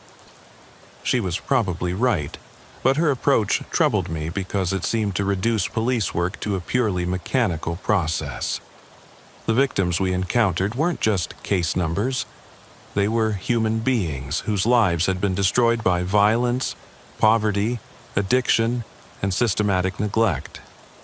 Treating them as abstract problems to be solved felt like another form of dehumanization. But Washington's emotional detachment also made her incredibly effective at solving cases that other investigators might have given up on. She had a gift for spotting patterns and connections that weren't immediately obvious. and she never let personal feelings interfere with her judgment about suspects or witnesses. Our biggest case together involved a series of armed robberies that had been terrorizing Camden's business district for over 6 months. The robberies followed a consistent pattern. 2 masked men would enter small businesses just before closing time, force employees into back rooms at gunpoint, and steal cash along with personal items like jewelry and cell phones. What made the robberies particularly disturbing was the level of violence involved. The suspects didn't just take money and leave, they seemed to enjoy terrorizing their victims, often spending 10 or 15 minutes threatening to kill people who cooperated fully with their demands. Several victims required psychological counseling after their experiences, and 2 had attempted suicide rather than continue living with the trauma. Washington studied the case files with the kind of obsessive attention to detail that characterized her approach to police work. She mapped the robbery locations, analyzed the timing patterns, and interviewed every victim multiple times to develop a comprehensive understanding of the suspect's methods and psychology.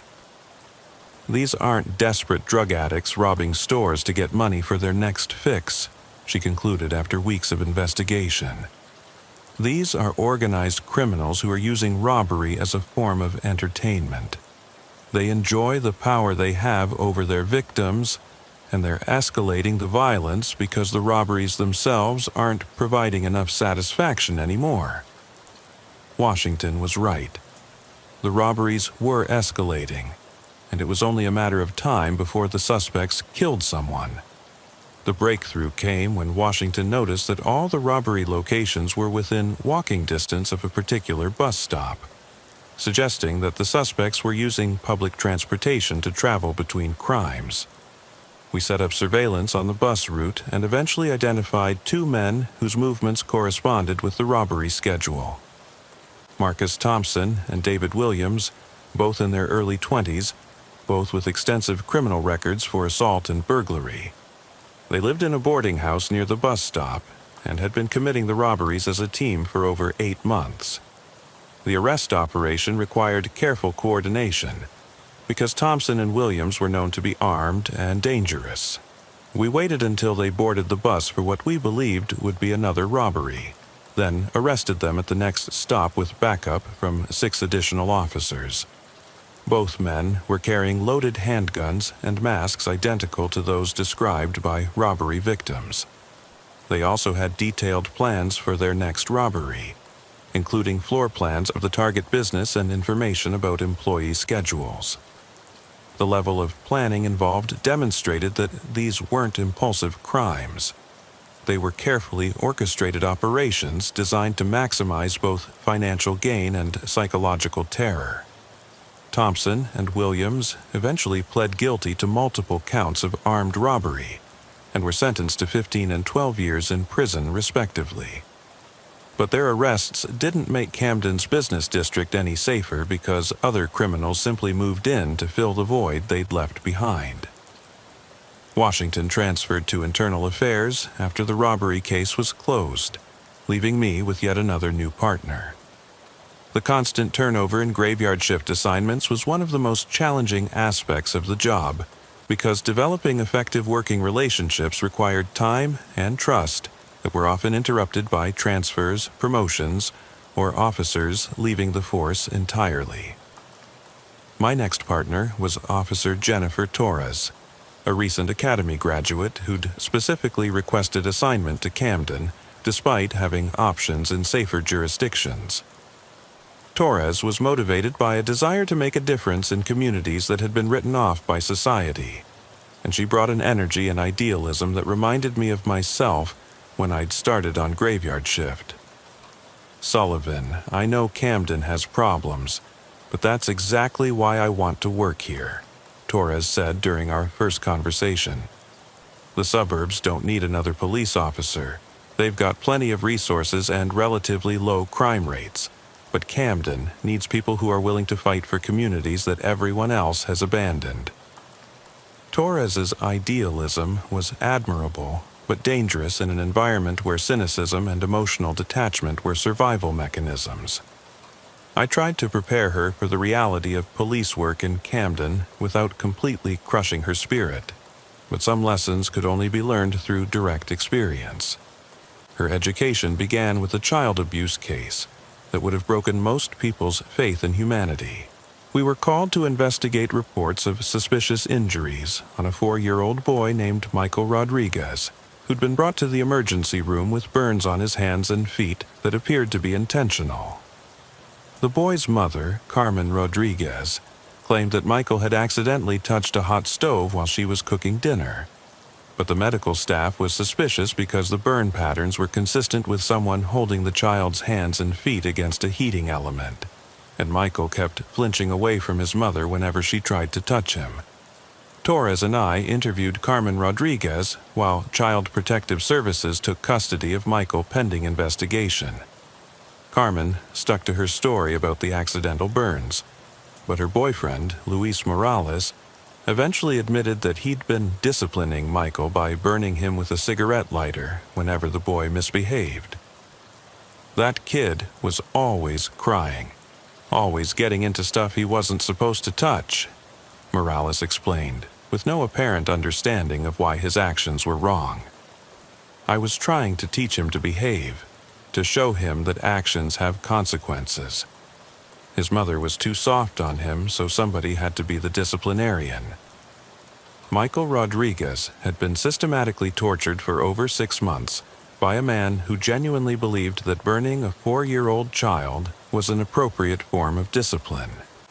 The case files revealed that neighbors had called Child Protective Services multiple times, reporting suspicious injuries and behavior. But those reports had been classified as unsubstantiated due to lack of physical evidence. Torres was devastated by the Rodriguez case.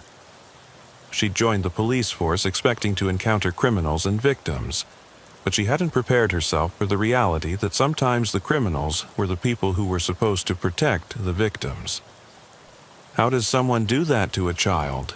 Torres asked me after Morales was arrested and charged with aggravated assault and child endangerment.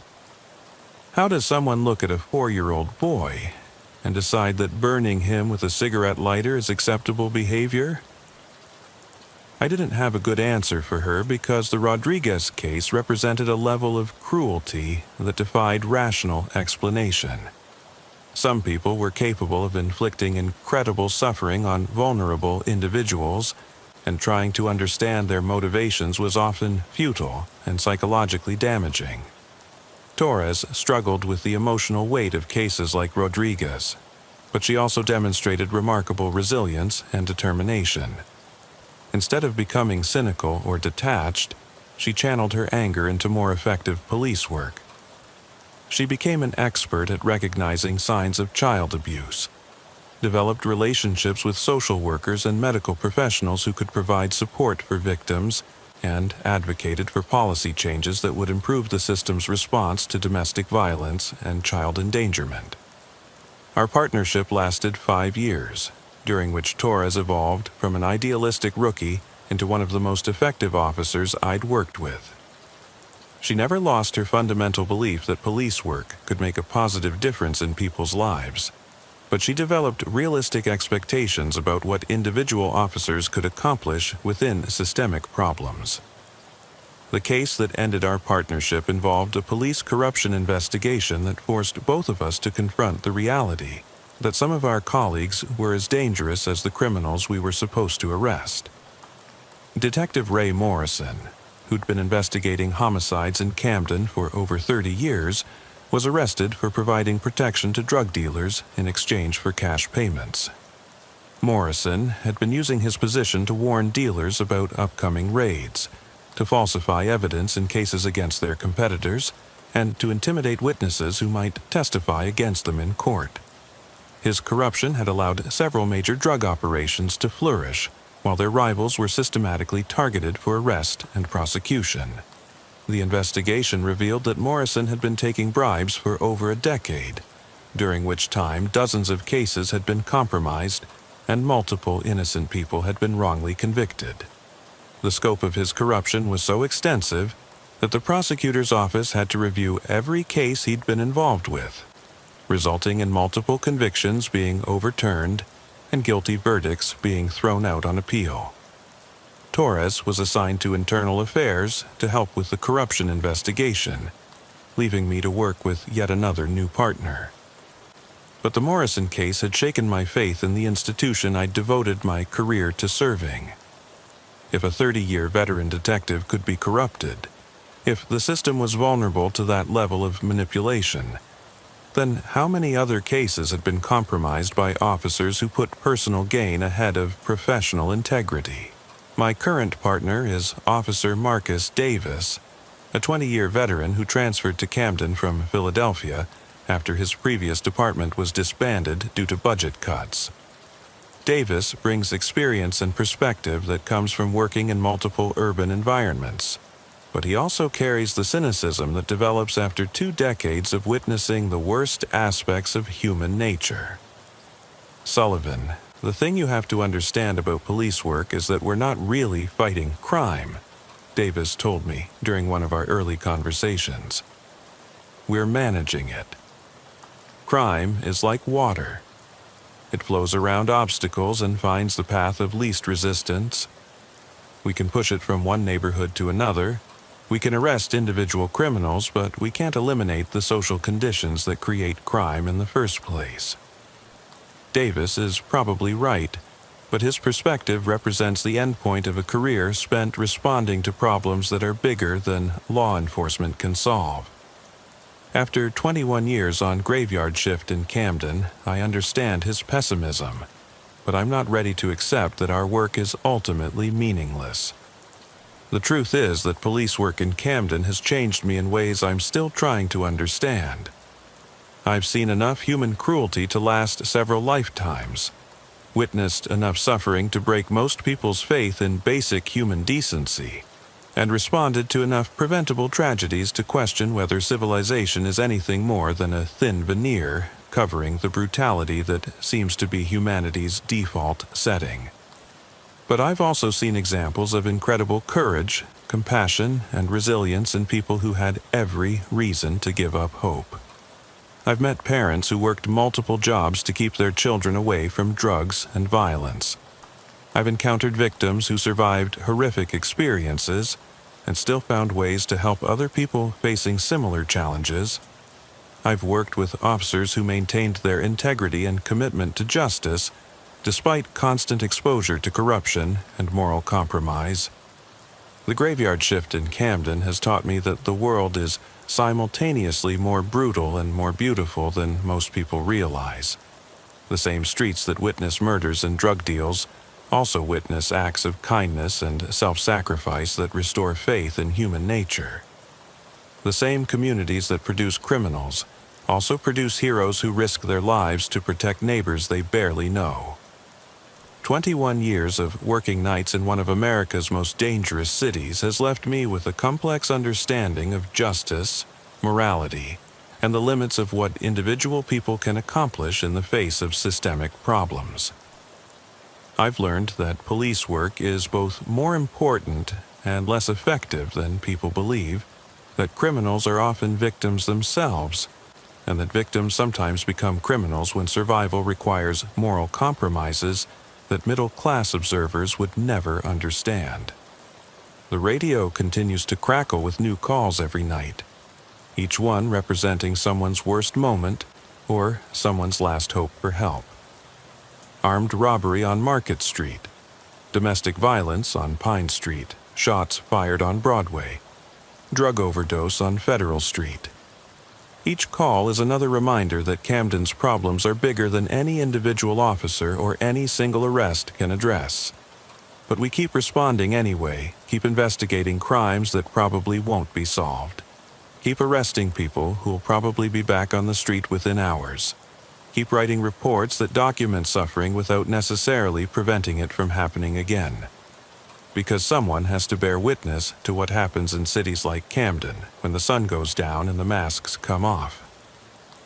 The graveyard shift continues, and so do we, carrying the weight of everything we've seen and everything we couldn't prevent, hoping that our presence makes some small difference in communities that have been abandoned by almost everyone else. We patrol the boundaries between order and chaos, between civilization and brutality, between hope and despair, knowing that those boundaries are thinner and more fragile than most people want to believe. And every morning when the sun comes up and the day shift takes over, we go home to families and neighborhoods that have no idea what we've witnessed during the night, carrying memories and knowledge that isolate us from the normal world almost as much as they prepare us to face another night in the darkness. Because once you've seen what people are capable of, when desperation overrides conscience, when poverty eliminates options, when violence becomes normalized as a survival strategy, you can never unsee it. The graveyard shift in Camden is like working in an emergency room for a society that's been bleeding for decades, treating symptoms of problems that are too complex and too deeply rooted for law enforcement to solve. But someone has to staff that emergency room.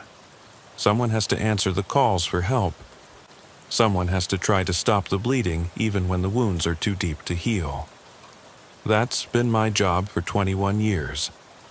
And it's what I'll keep doing until my body or my mind gives out, because the alternative, giving up entirely, feels worse than fighting a battle that can't be won. The graveyard shift taught me that sometimes the most important work involves showing up when no one else will, bearing witness when no one else can, and providing whatever small measure of justice or protection or hope is possible in situations where all three are rare and precious commodities. The darkness never ends, and neither do we. My name is Officer Sarah Chen, and I've been working the graveyard shift in Baltimore, Maryland for 18 years. People ask me why I stay on nights when I could transfer to days, get regular hours, see my family more. The truth is, I can't leave. Not because I don't want to, but because someone has to be out here when the city shows its real face. Someone has to answer the calls that come in between midnight and dawn, when desperation peaks and human nature strips down to its rawest form. Baltimore's graveyard shift isn't like other cities. We've got the highest murder rate in the country, drug corners on every block, and neighborhoods where calling 911 is seen as snitching. The uniform I wear makes me a target from the moment I clock in until the moment I clock out. But it also makes me the only thing standing between complete chaos and what passes for order in a city that's been bleeding for decades. I started on Graveyard in 2006, fresh out of the academy with all the idealism that gets beaten out of you within the first month. My training officer was Detective Ray Morrison, a 25-year veteran who'd worked every district in the city. First thing he told me was to forget everything they taught me in the academy. "Chen, the academy teaches you procedures and protocols," he said as we pulled out of the parking lot for my first shift. "But out here, you learn survival. How to read people before they decide to hurt you. How to de-escalate situations that are already past the point of no return.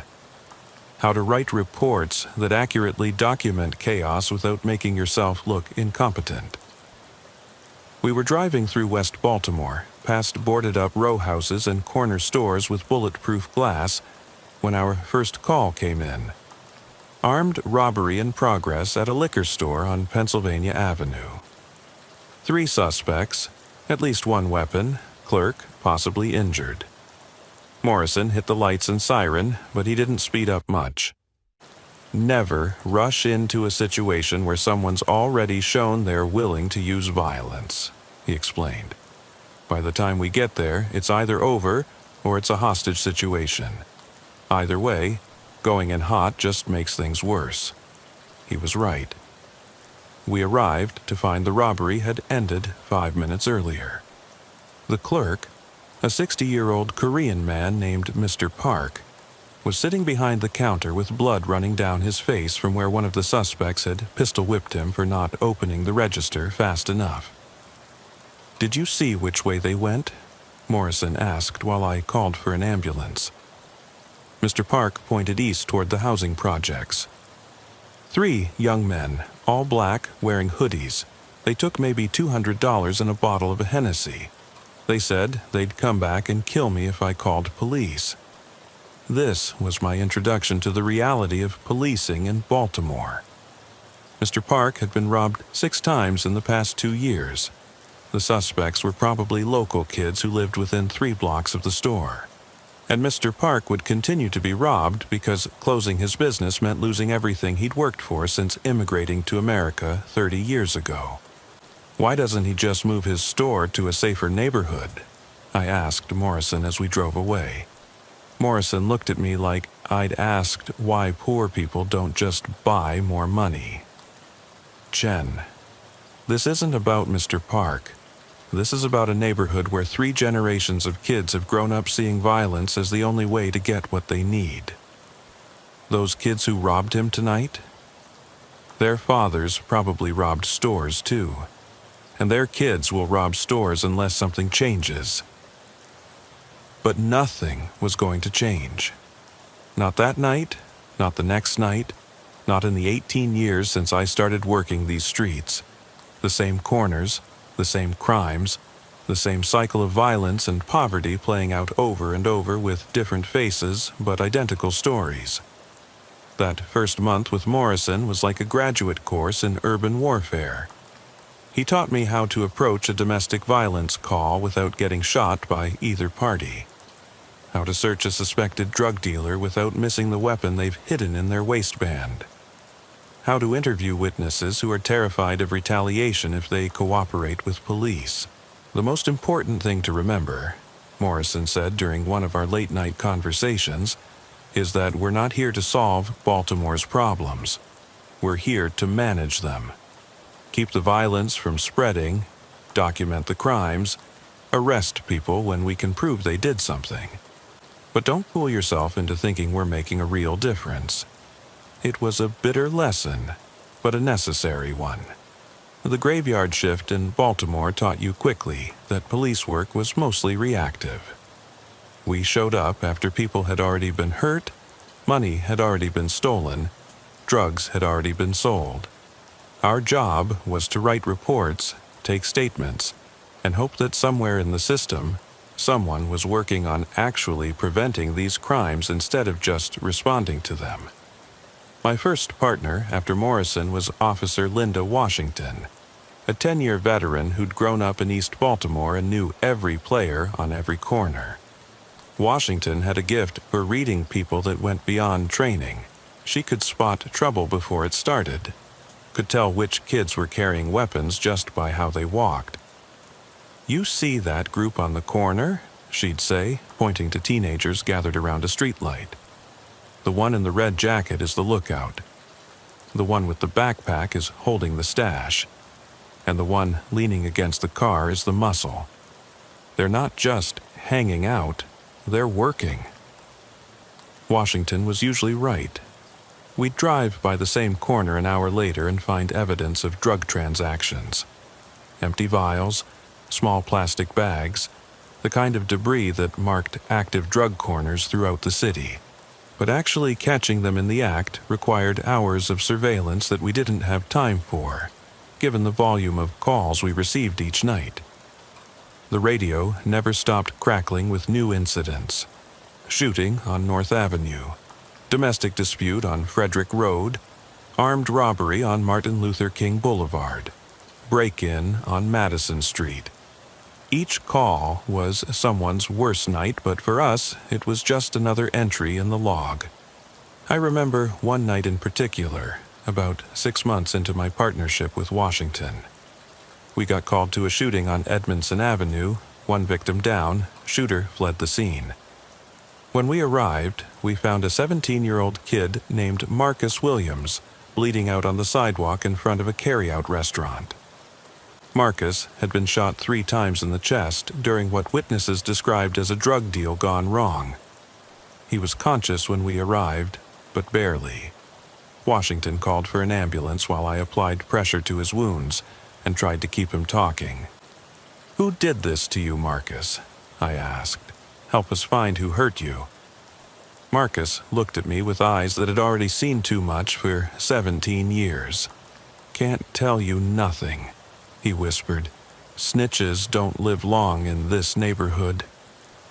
He died before the ambulance arrived. 17 years old, shot to death over maybe $50 worth of heroin, and his last conscious act was refusing to identify his killer because he knew that cooperating with police was more dangerous than dying. That was my introduction to the code of silence that makes police work in Baltimore so frustrating. Even victims refuse to help us solve crimes against them because they know that retaliation is swift and brutal.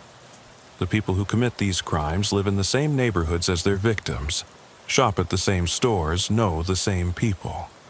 There's nowhere to hide from someone who wants revenge. Washington and I worked that corner for the rest of our shift, interviewing witnesses who'd suddenly gone blind and deaf when the shooting started. We canvassed every house, every business, every person who might have seen something useful. Nobody saw anything. Nobody heard anything. Nobody knew Marcus Williams, despite the fact that he'd lived in the neighborhood his entire life. "This is what kills me about this job," Washington said as we drove away with no arrest, no leads, and another unsolved murder on the books. "These people want the violence to stop, but they won't help us stop it. They want us to magically solve crimes without their cooperation." She was right, but I was starting to understand why the witnesses stayed silent. In Baltimore, the police come and go, but the drug dealers and gang members live there. Cooperating with us might solve one crime, but it also marked you as someone who couldn't be trusted, someone who might testify against neighborhood people if the situation arose. The longer I worked graveyard shift, the more I understood that we were fighting a war with rules that guaranteed we'd lose. The criminals had no restrictions on how they operated. They could use violence, intimidation, and fear to control territory and silence witnesses. We had to follow constitutional procedures, respect civil rights, and build cases that would hold up in court. Not that many cases ever made it to court. The Baltimore prosecutor's office was overwhelmed with murders, armed robberies, and drug trafficking cases. Lesser crimes, assault, theft, property damage, were often pled down to misdemeanors or dropped entirely due to lack of resources. Criminals knew this and acted accordingly. I saw the same faces arrested over and over again for the same crimes. Drug dealers who were back on the corner within 24 hours of being arrested. Car thieves who were stealing vehicles while they were still on probation for stealing vehicles. Armed robbers who were committing new robberies while awaiting trial for previous robberies. The system wasn't broken. It was working exactly as designed. The courts processed cases as quickly as possible to avoid backlog. The jails released people as quickly as possible to avoid overcrowding, and the police arrested people as quickly as possible to clear cases and respond to new calls. But none of it made the streets safer. None of it prevented crime. None of it addressed the underlying causes of why people turned to violence and drug dealing in the first place. Washington transferred to the robbery unit after 2 years of working with me. Her replacement was Officer James Parker, a young black man from West Baltimore who joined the force hoping to make a difference in his own community. Parker brought energy and optimism that reminded me of myself when I'd started on graveyard shift. "We can't arrest our way out of this," he said during one of our first shifts together.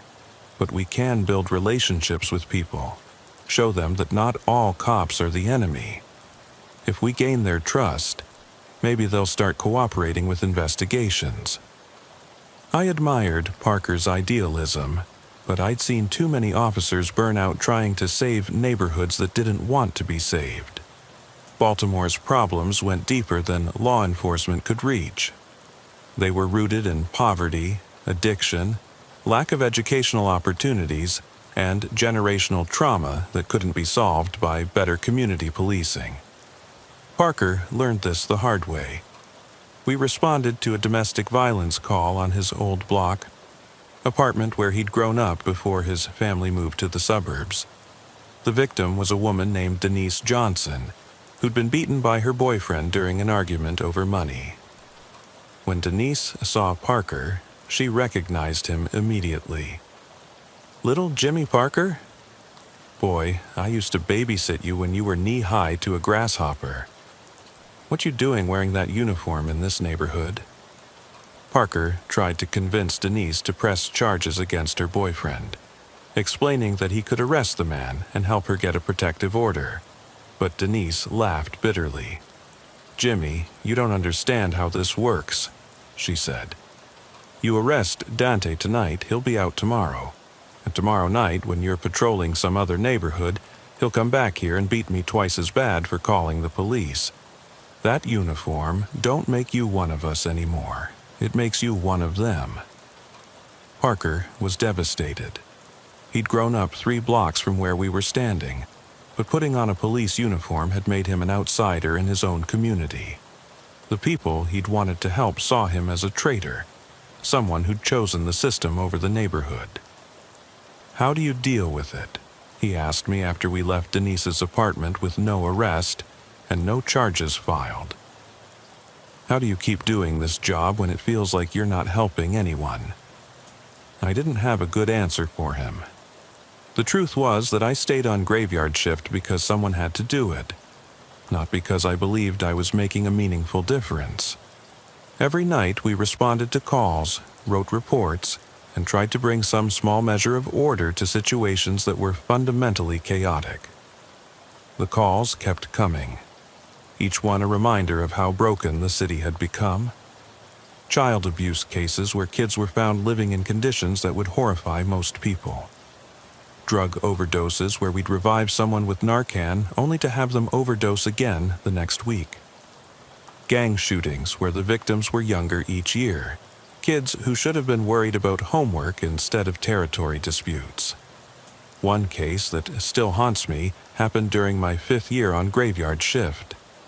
We got called to a shooting on Fulton Avenue, multiple victims, possible fatalities.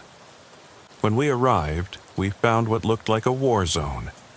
7 people had been shot during a dispute over drug territory, including 2 children who'd been playing on the sidewalk when the shooting started. Among the victims was a 9-year-old girl named Aaliyah Thompson, who'd been hit by a stray bullet while walking to the corner store to buy candy. The bullet had entered her back and lodged near her spine, paralyzing her from the waist down. She was conscious when the paramedics loaded her into the ambulance, asking if she'd ever be able to walk again. The shooting was retaliation for a murder that had happened 3 days earlier, which was itself retaliation for a robbery that had happened the week before that. The cycle of violence went back months, maybe years, with each incident spawning new incidents in an endless chain of revenge and counter-revenge. We arrested 4 people in connection with the shooting, but the case fell apart when witnesses refused to testify. The man who'd fired the shot that paralyzed Aaliyah was back on the street within 6 months, and the cycle continued. More shootings, more victims, more children caught in crossfire that had nothing to do with them. That case broke something in Parker. He'd joined the force thinking he could make a difference, but Aaliyah Thompson showed him the limits of what police work could accomplish. A 9-year-old girl was paralyzed for life because adults couldn't resolve their conflicts without guns, and there was nothing we could do to prevent it from happening again. Parker transferred to internal affairs after that case. He couldn't handle the street anymore, couldn't deal with the constant exposure to violence, and the knowledge that we were fighting a losing battle against problems that were bigger than law enforcement. My next partner was Officer Maria Rodriguez, a 15-year veteran who'd worked graveyard shift in 3 different districts. Rodriguez had developed the kind of cynical worldview that comes from seeing too much human suffering without being able to do anything meaningful about it. "Jen, you've been doing this long enough to know the truth," she said during one of our conversations. we're not crime fighters. We're social workers with guns. We respond to the same addresses over and over, arrest the same people over and over, write the same reports over and over. Nothing changes except the names and dates. Rodriguez was right, but her attitude bothered me. I understood the cynicism. I felt it myself. But I worried about what happened when police officers stopped caring about the people they were supposed to serve. When every call became just another entry in the log. When every victim became just another statistic. I'd seen it happen to other officers. They'd start treating civilians like the enemy, assuming everyone was lying, using excessive force because they'd lost faith in the legal system's ability to deliver justice. The graveyard shift broke people in different ways, and some of those ways made them dangerous. Rodriguez and I worked together for 3 years, responding to hundreds of calls, making hundreds of arrests, writing thousands of reports.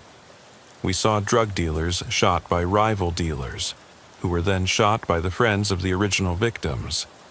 We saw domestic violence cases where women were beaten so regularly that they knew exactly which hospitals had the shortest wait times for treating injuries.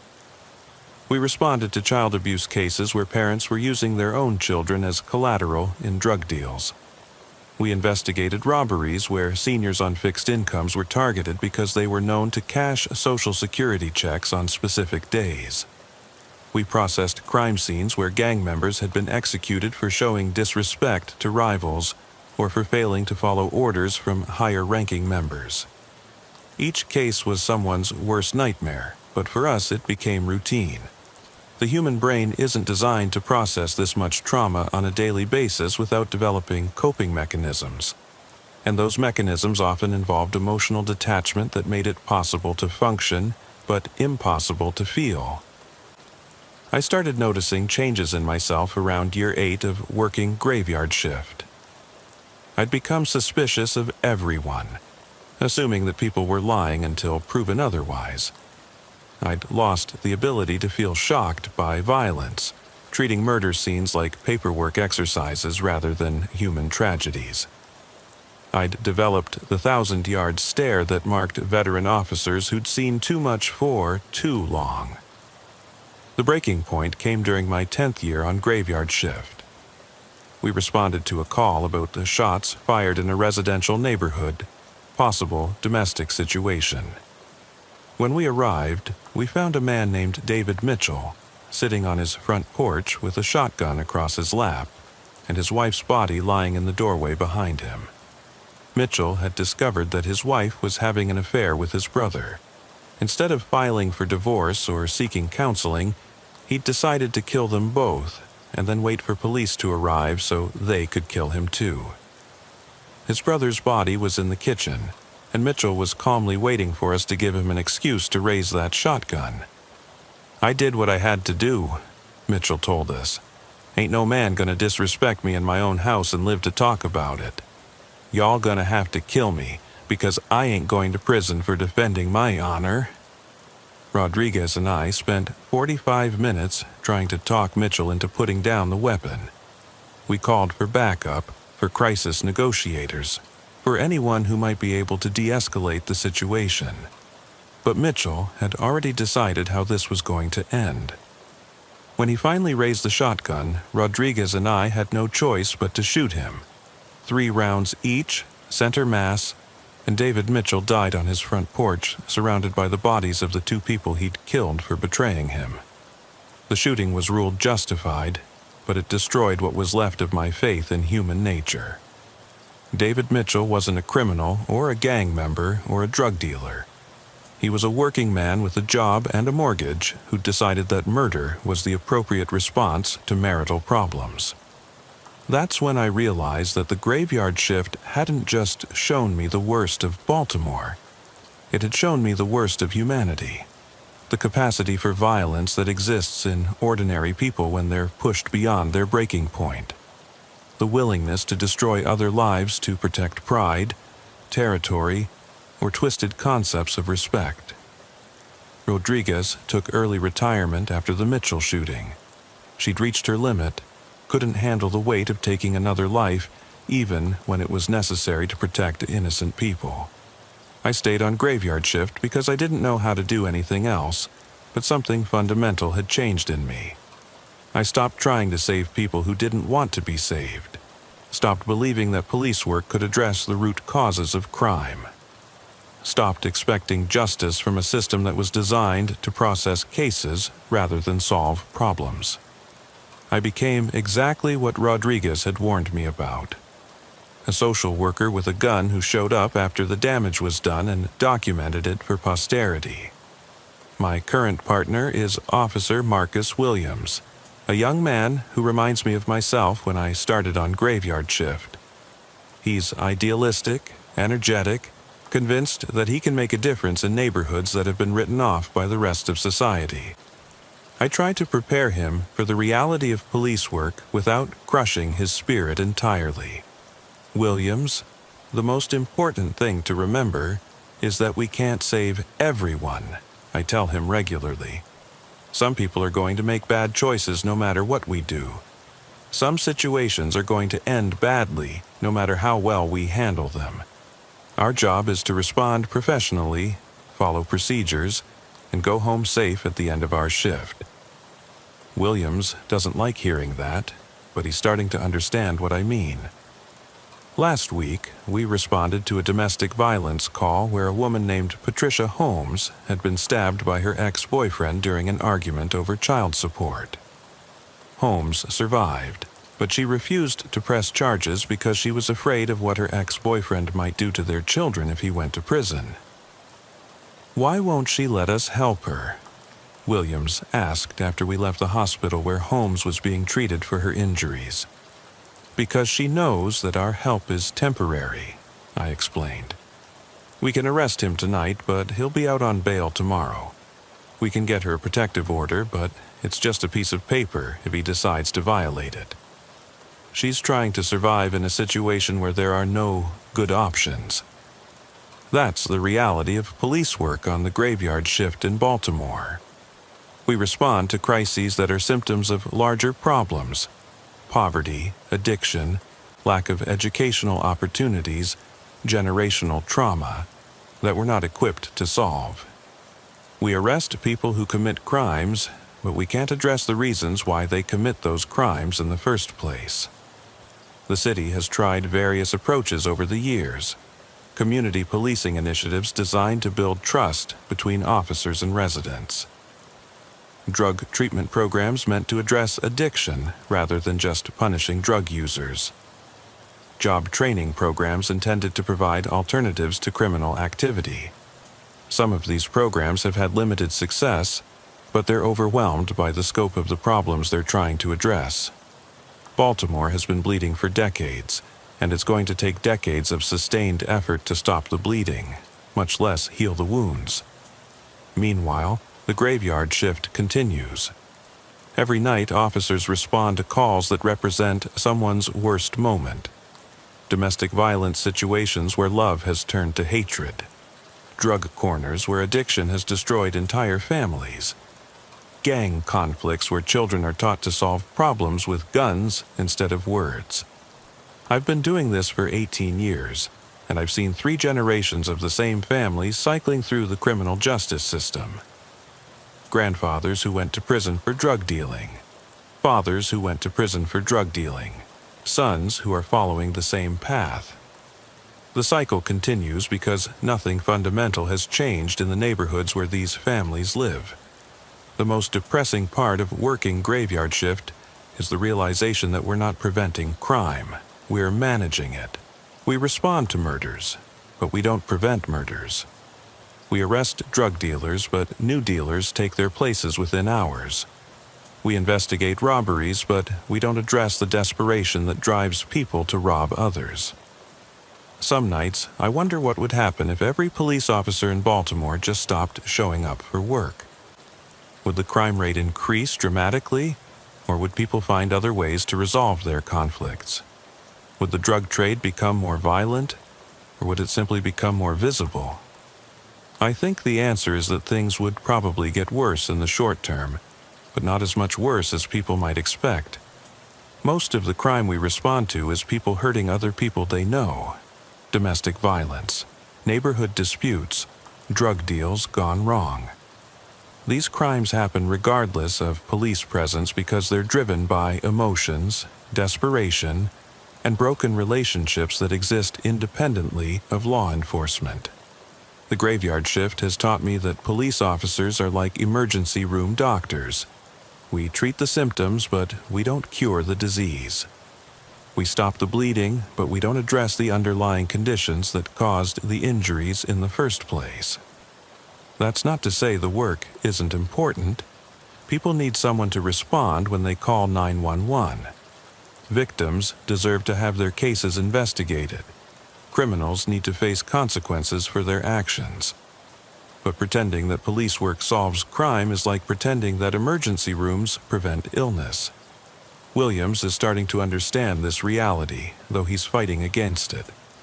Last month, we arrested a 15-year-old kid named Anthony Davis for armed robbery. Davis had dropped out of school to help support his family after his father was imprisoned for drug dealing. He was robbing people to pay rent and buy food for his younger siblings. "This kid isn't a criminal," Williams said, after we'd processed Davis and turned him over to juvenile authorities. "He's trying to take care of his family. The system failed him long before he picked up that gun." Williams was right, but Anthony Davis still had to be arrested because he'd committed armed robbery. The fact that he had understandable reasons for committing the crime didn't change the fact that he'd terrorized innocent people and taken their money at gunpoint. That's the moral complexity of police work that drives some officers to drink and others to early retirement.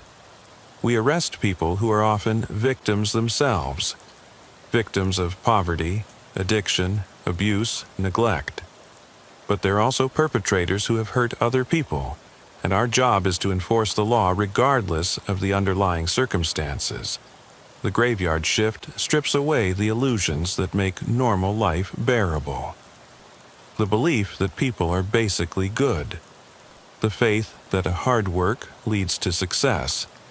The assumption that the system works if you follow the rules. Working nights in Baltimore shows you that none of these things are necessarily true. Some people are good, but some people are capable of incredible cruelty. Hard work doesn't always lead to success if you're born into circumstances that make success nearly impossible.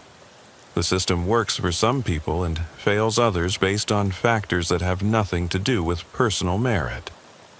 These realizations don't make you a better police officer, but they make you a more honest one. You stop expecting people to behave rationally when they're desperate, addicted, or mentally ill. You stop assuming that victims are innocent and perpetrators are evil. You start understanding that most situations involve people who are both victim and perpetrator, depending on which moment in their story you happen to witness. I've got 7 years left before I can retire with full pension, and I plan to work graveyard shift until then. Not because I love the work, but because someone has to do it. Someone has to answer the calls that come in at 3 a.m. Someone has to investigate the murders that happen in neighborhoods where witnesses don't cooperate. Someone has to arrest the people who hurt others, even when those people have been hurt themselves. The graveyard shift in Baltimore is like working in a trauma center for a city that's been bleeding for decades. Every night brings new casualties, new examples of how poverty and desperation can turn ordinary people into criminals. Every shift is a reminder that the problems we're fighting are bigger than law enforcement, older than any of us, and more complex than any simple solution can address. But we keep showing up anyway. We keep responding to calls, investigating crimes, arresting suspects. Not because we think we're going to save Baltimore, but because the alternative, giving up entirely, is worse than fighting a battle we know we can't win. That's what the graveyard shift teaches you, that sometimes doing your job isn't about winning or losing, succeeding or failing. Sometimes it's about showing up when nobody else will, bearing witness to suffering when no one else can, and providing some small measure of justice in situations where justice is rare and precious. The sun comes up every morning, and the day shift takes over, and for a few hours the city pretends to be normal. People go to work, children go to school, life continues with the kind of routine that makes civilization possible. But when the sun goes down and the graveyard shift begins, the masks come off, and Baltimore shows its true face, and someone has to be there to see it, to document it, to respond to it. Someone has to be willing to walk into the darkness and try to bring some small measure of light. That's been my job for 18 years. That's what I'll keep doing for 7 more years. Because the graveyard shift in Baltimore isn't just a job. It's a calling to bear witness to the worst of human nature, while still believing that it's worth trying to protect the best. The radio never stops crackling with new calls. Shooting on North Avenue, domestic dispute on Pennsylvania Avenue, armed robbery on Martin Luther King Boulevard. Each call is another reminder that the work never ends, the problems never get solved, and the city never stops bleeding. But we keep answering anyway, we keep showing up, keep investigating, keep arresting, keep writing reports. Because someone has to do it, and it might as well be us. The graveyard shift continues, and so do we. 23 years I've been working the graveyard shift in Detroit, Michigan, and I can tell you that the city shows you its true face between midnight and 6 a.m. That's when the masks come off, when people stop pretending to be civilized, when the darkness brings out everything they've been hiding during the day. My name is Officer Marcus Johnson, badge number 4127, and I've seen enough on these streets to fill 100 police reports that nobody wants to read. The thing about working graveyard patrol is that you develop a different relationship with violence. During day shift, you get called to accidents, domestic disputes, maybe a robbery, clean crimes with clear victims and obvious perpetrators. But at night, everything bleeds together. The line between victim and criminal gets blurry when everyone you encounter is running from something or toward something they shouldn't be. I remember my first week on graveyard back in 2001. Training officer was a 20-year veteran named Sergeant Williams, who'd worked every shift the department had to offer. He told me something that first night that I didn't understand until years later. "Johnson," he said, "day shift protects the citizens. Night shift protects the city from the citizens." We were sitting in the patrol car outside a 24-hour gas station on 8 Mile Road, watching the parade of humanity that comes out after midnight. Drug dealers, prostitutes, addicts looking for their next fix, people with nowhere else to go and nothing left to lose. Williams pointed to a group of teenagers gathered around a beat-up Camaro in the parking lot. "See those kids? During the day, they're in school, playing basketball, helping their mothers with groceries. But right now, at 2:30 in the morning, they're carrying guns and selling crack. Same kids, different reality. That's what the graveyard shift teaches you. People are different in the dark." He was right. I've arrested honor students for armed robbery, Sunday school teachers for prostitution, Little League coaches for running drug operations. The darkness changes people, or maybe it just reveals who they really are when they think nobody's watching. My first real taste of what the graveyard shift could be came 3 weeks into the job. Domestic violence call on Gratiot Avenue, third-floor apartment in a building that should have been condemned years ago. The complainant was a neighbor who'd heard screaming and what sounded like furniture being thrown around. Standard protocol: 2 units respond, secure the scene, separate the parties involved. I was back up to Officer Patricia Hayes, a tough woman who'd been working domestic calls for 8 years. We climbed 3 flights of stairs that reeked of urine and rotting food, following the sound of a man's voice shouting obscenities. Hayes knocked on the door and identified herself as police. The shouting stopped immediately. Then we heard running, a door slamming, and what sounded like someone climbing out a window. Hayes tried the front door, unlocked. We entered the apartment with our weapons drawn, announcing ourselves as we moved through the rooms. We found Sandra Martinez in the bedroom, 24 years old, beaten so badly that her own mother wouldn't have recognized her. Both eyes swollen shut, nose obviously broken, blood covering her face and neck. She was conscious but barely coherent, mumbling through split lips that she'd fallen down the stairs. "Ma'am, where is the person who did this to you?" Hayes asked, kneeling beside the bed. Sandra shook her head slowly. "Nobody did nothing. I fell. I'm clumsy." I checked the other rooms while Hayes called for an ambulance. The apartment was destroyed, furniture overturned, holes punched in the walls, blood spattered across the kitchen floor. In the back bedroom, I found an open window leading to a fire escape. The man who'd been beating Sandra had escaped, probably down the alley behind the building. When the paramedics arrived, Sandra refused treatment, refused to go to the hospital, refused to press charges. She sat on that blood-soaked bed, her face a map of fresh bruises, and insisted that nobody had hurt her, that she was fine, that we should leave her alone. Hayes explained that we could arrest the suspect if Sandra would just tell us his name, give us a description, anything to work with. Sandra stared at the floor and said nothing.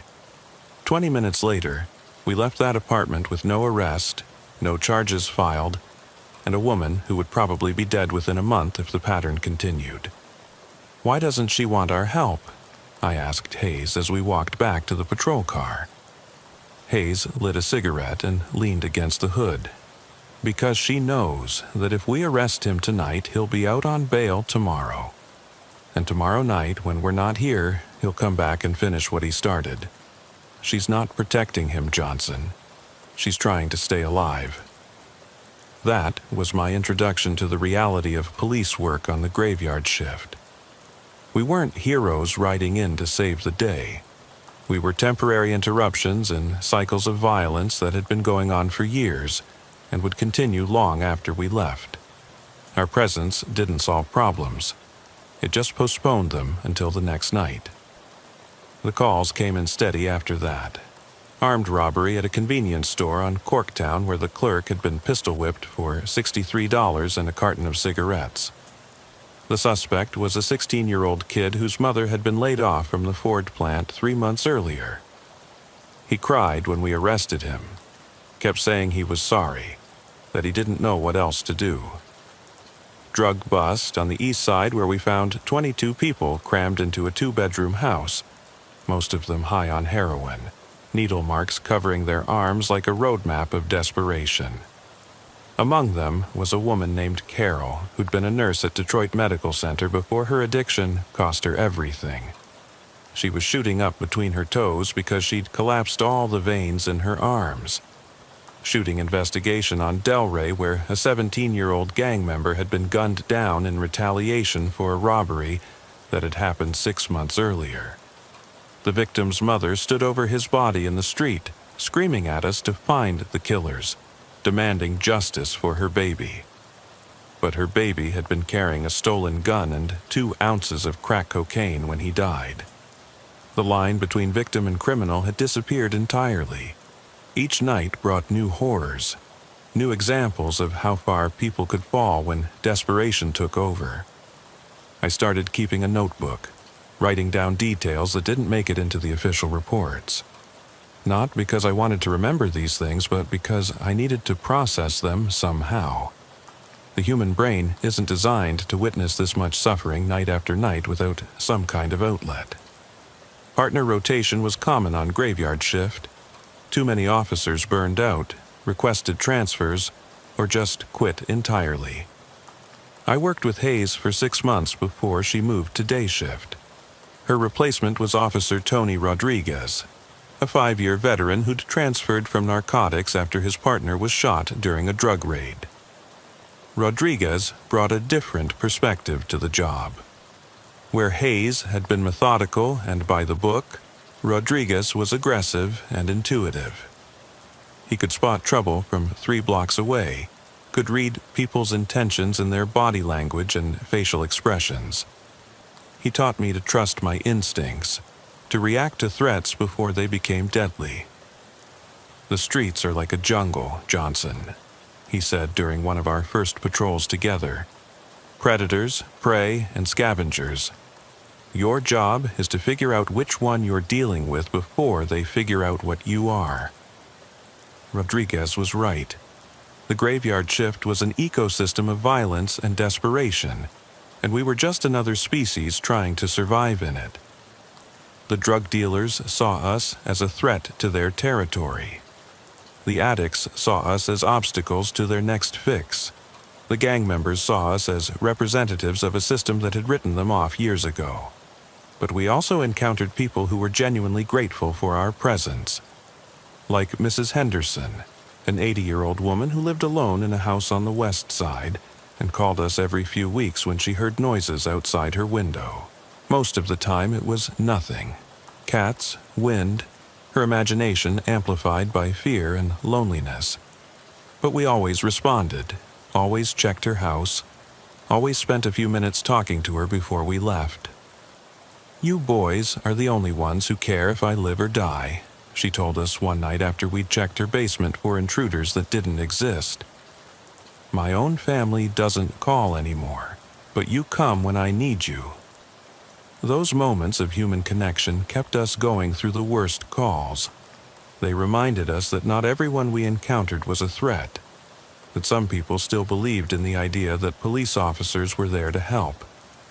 The worst call I ever responded to came on a Tuesday night in January, 3 years into my graveyard shift career. Child abuse investigation on the south side. Apartment complex that housed mostly single mothers and their children. The complainant was a teacher who'd noticed bruises on a 6-year-old boy named Michael during class. Rodriguez and I arrived at the apartment at 11:47 p.m.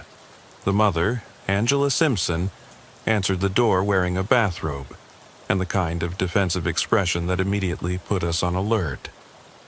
She insisted that Michael was sleeping, that he was fine, that the teacher was overreacting to normal childhood accidents. "Ma'am, we need to see the child," Rodriguez explained. "This is a welfare check. We're required to visually confirm that he's safe and unharmed." Angela led us to a small bedroom, where Michael was curled up on a mattress on the floor. Even in the dim light, I could see the bruises covering his arms and back. Fresh ones, old ones, bruises in various stages of healing that painted a timeline of abuse stretching back months. Rodriguez called for Child Protective Services while I documented the injuries with photographs. Michael woke up during the process, looked at my uniform, and immediately started crying. Not the normal fear of strangers that kids his age often show around police. This was something deeper. Terror that came from learning early that adults were dangerous. "Please, don't hurt my mommy," Michael whispered. "She said if I told anyone, bad men would come and take her away." Angela Simpson was arrested that night for child abuse. Michael was placed in emergency foster care. The investigation revealed that Angela's boyfriend, Marcus Wright, had been using the boy as a punching bag whenever he got drunk or high. Wright had 3 prior convictions for domestic violence and was already wanted on an outstanding warrant for assault. But the worst part wasn't the abuse itself. It was the system that had failed to protect Michael before it got this bad. The school had reported suspicious injuries twice in the past 6 months. Social workers had conducted home visits and found nothing suspicious. Neighbors had called in noise complaints about screaming and fighting, but no one had followed up on the welfare of the child involved. We arrested Wright 2 days later during a traffic stop. He showed no remorse, claimed that Michael was a difficult child who needed discipline, insisted that what happened in his home was nobody else's business. During processing, we discovered that he'd been abusing children for years, moving from family to family, finding vulnerable single mothers who were too desperate or afraid to protect their children from him. That case changed something in me. The constant exposure to violence and cruelty was starting to affect my ability to see good in people. I found myself becoming suspicious of everyone. Neighbors who called in complaints, family members who claimed they were worried about each other, even victims who seemed too eager to help with investigations. Rodriguez noticed the change first. "You're getting burned out, partner," he said one night after we'd responded to our third domestic violence call of the shift. "I can see it in your eyes. You're starting to assume everyone's lying." He was right. The graveyard shift was wearing away at my faith in human nature, one brutal call at a time. I'd started approaching every situation expecting the worst, looking for signs of deception and violence in every interaction. It was a necessary survival skill for police work, but it was poisoning my ability to connect with people outside of work. The department offered counseling services for officers dealing with job-related stress, but most of us were too proud or too afraid to use them. Seeking help was seen as a sign of weakness, an admission that you couldn't handle the job. So we dealt with the trauma in other ways: drinking, isolation, dark humor that helped us process the things we couldn't talk about with civilians. Rodriguez had his own coping mechanisms. He collected vintage motorcycles, spent his days off restoring engines and rebuilding transmissions. The mechanical precision of the work helped him process the chaos of the streets. For me, it was boxing. I spent hours at the gym, taking out my frustration on heavy bags and speed bags, using physical exhaustion to quiet the memories that played on repeat in my head. But even with outlets for stress, the job continued to take its toll. I started having nightmares about the calls we'd responded to. Michael Simpson's terrified face would wake me up in the middle of the day. Sandra Martinez's beaten features would appear in my dreams, asking why we hadn't saved her. The 16-year-old armed robber would cry and apologize over and over until I jolted awake in a cold sweat. The worst part was the feeling of helplessness. Every night we responded to crisis after crisis, but we never solved anything. We arrested people who were released the next day. We took reports on crimes that would never be prosecuted. We tried to help people who didn't want our help, or couldn't accept it even when they did. "We're not really police officers," Rodriguez said one night as we sat in the patrol car watching drug dealers conduct business in a parking lot we'd raided 3 times that month. "We're grief counselors with guns. We show up after the damage is done and try to clean up the mess." He was more right than I wanted to admit. The graveyard shift had taught me that law enforcement was mostly reactive. We didn't prevent crimes, we documented them. We didn't solve problems, we managed them. We didn't make communities safer. We just moved the danger around from one block to another. The breaking point came during my 4th year on graveyard shift. Multiple shooting on the east side, gang retaliation that left 3 teenagers dead and 2 more in critical condition. The scene was chaos, blood everywhere, shell casings scattered across the sidewalk, witnesses who'd suddenly gone blind and deaf when we started asking questions. Among the victims was a 14-year-old girl named Keisha Washington, who'd been walking home from her job at a fast food restaurant when the shooting started. She wasn't involved in gang activity, wasn't a target, just wrong place at the wrong time. A bullet meant for someone else had torn through her chest and punctured her lung. I rode with Keisha in the ambulance to Detroit Medical Center, holding pressure on her wound while the paramedics worked to keep her stable. She kept asking if she was going to die, kept saying she was supposed to help her little brother with his homework that night. Her blood soaked through my uniform shirt as I told her everything was going to be okay, knowing it probably wasn't. Keisha died on the operating table at 4:23 a.m. The surgeons worked on her for 2 hours, but the damage was too extensive. She was 14 years old, an honor student, never been in trouble with the law. She died because 2 groups of teenagers decided to settle their differences with guns in the middle of a residential neighborhood. I sat in the hospital waiting room until the end of my shift, staring at Keisha's blood under my fingernails, trying to make sense of what had happened. Her mother arrived around 6 in the morning, still wearing her work uniform from the overnight cleaning job that was supposed to pay for Keisha's college tuition. "Why?" was all she could say. "Why my baby?" She was good. She never hurt nobody. Why my baby? I didn't have an answer then, and I don't have one now. Keisha Washington died because violence had become so normalized in certain parts of Detroit that teenagers carried guns like previous generations had carried pocket knives. She died because poverty and desperation had created an environment where human life had less value than reputation or territory. After Keisha's funeral, I requested a transfer to day shift. I'd reached my limit with the graveyard shift, with the constant exposure to humanity at its worst. I needed to work cases where good guys and bad guys were clearly defined, where victims were actually victims and criminals were obviously criminals. Captain Morrison approved the transfer, but not before calling me into his office for a conversation I'll never forget. "Johnson, you've been a good officer on graveyard shift," he said, "but I can see what it's done to you. You've got that look in your eyes that tells me you've seen too much. The department has resources available if you need to talk to someone."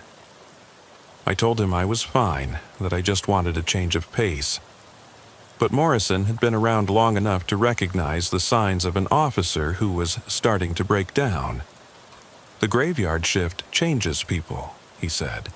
"It shows you sides of human nature that most people never see. Some officers handle it better than others.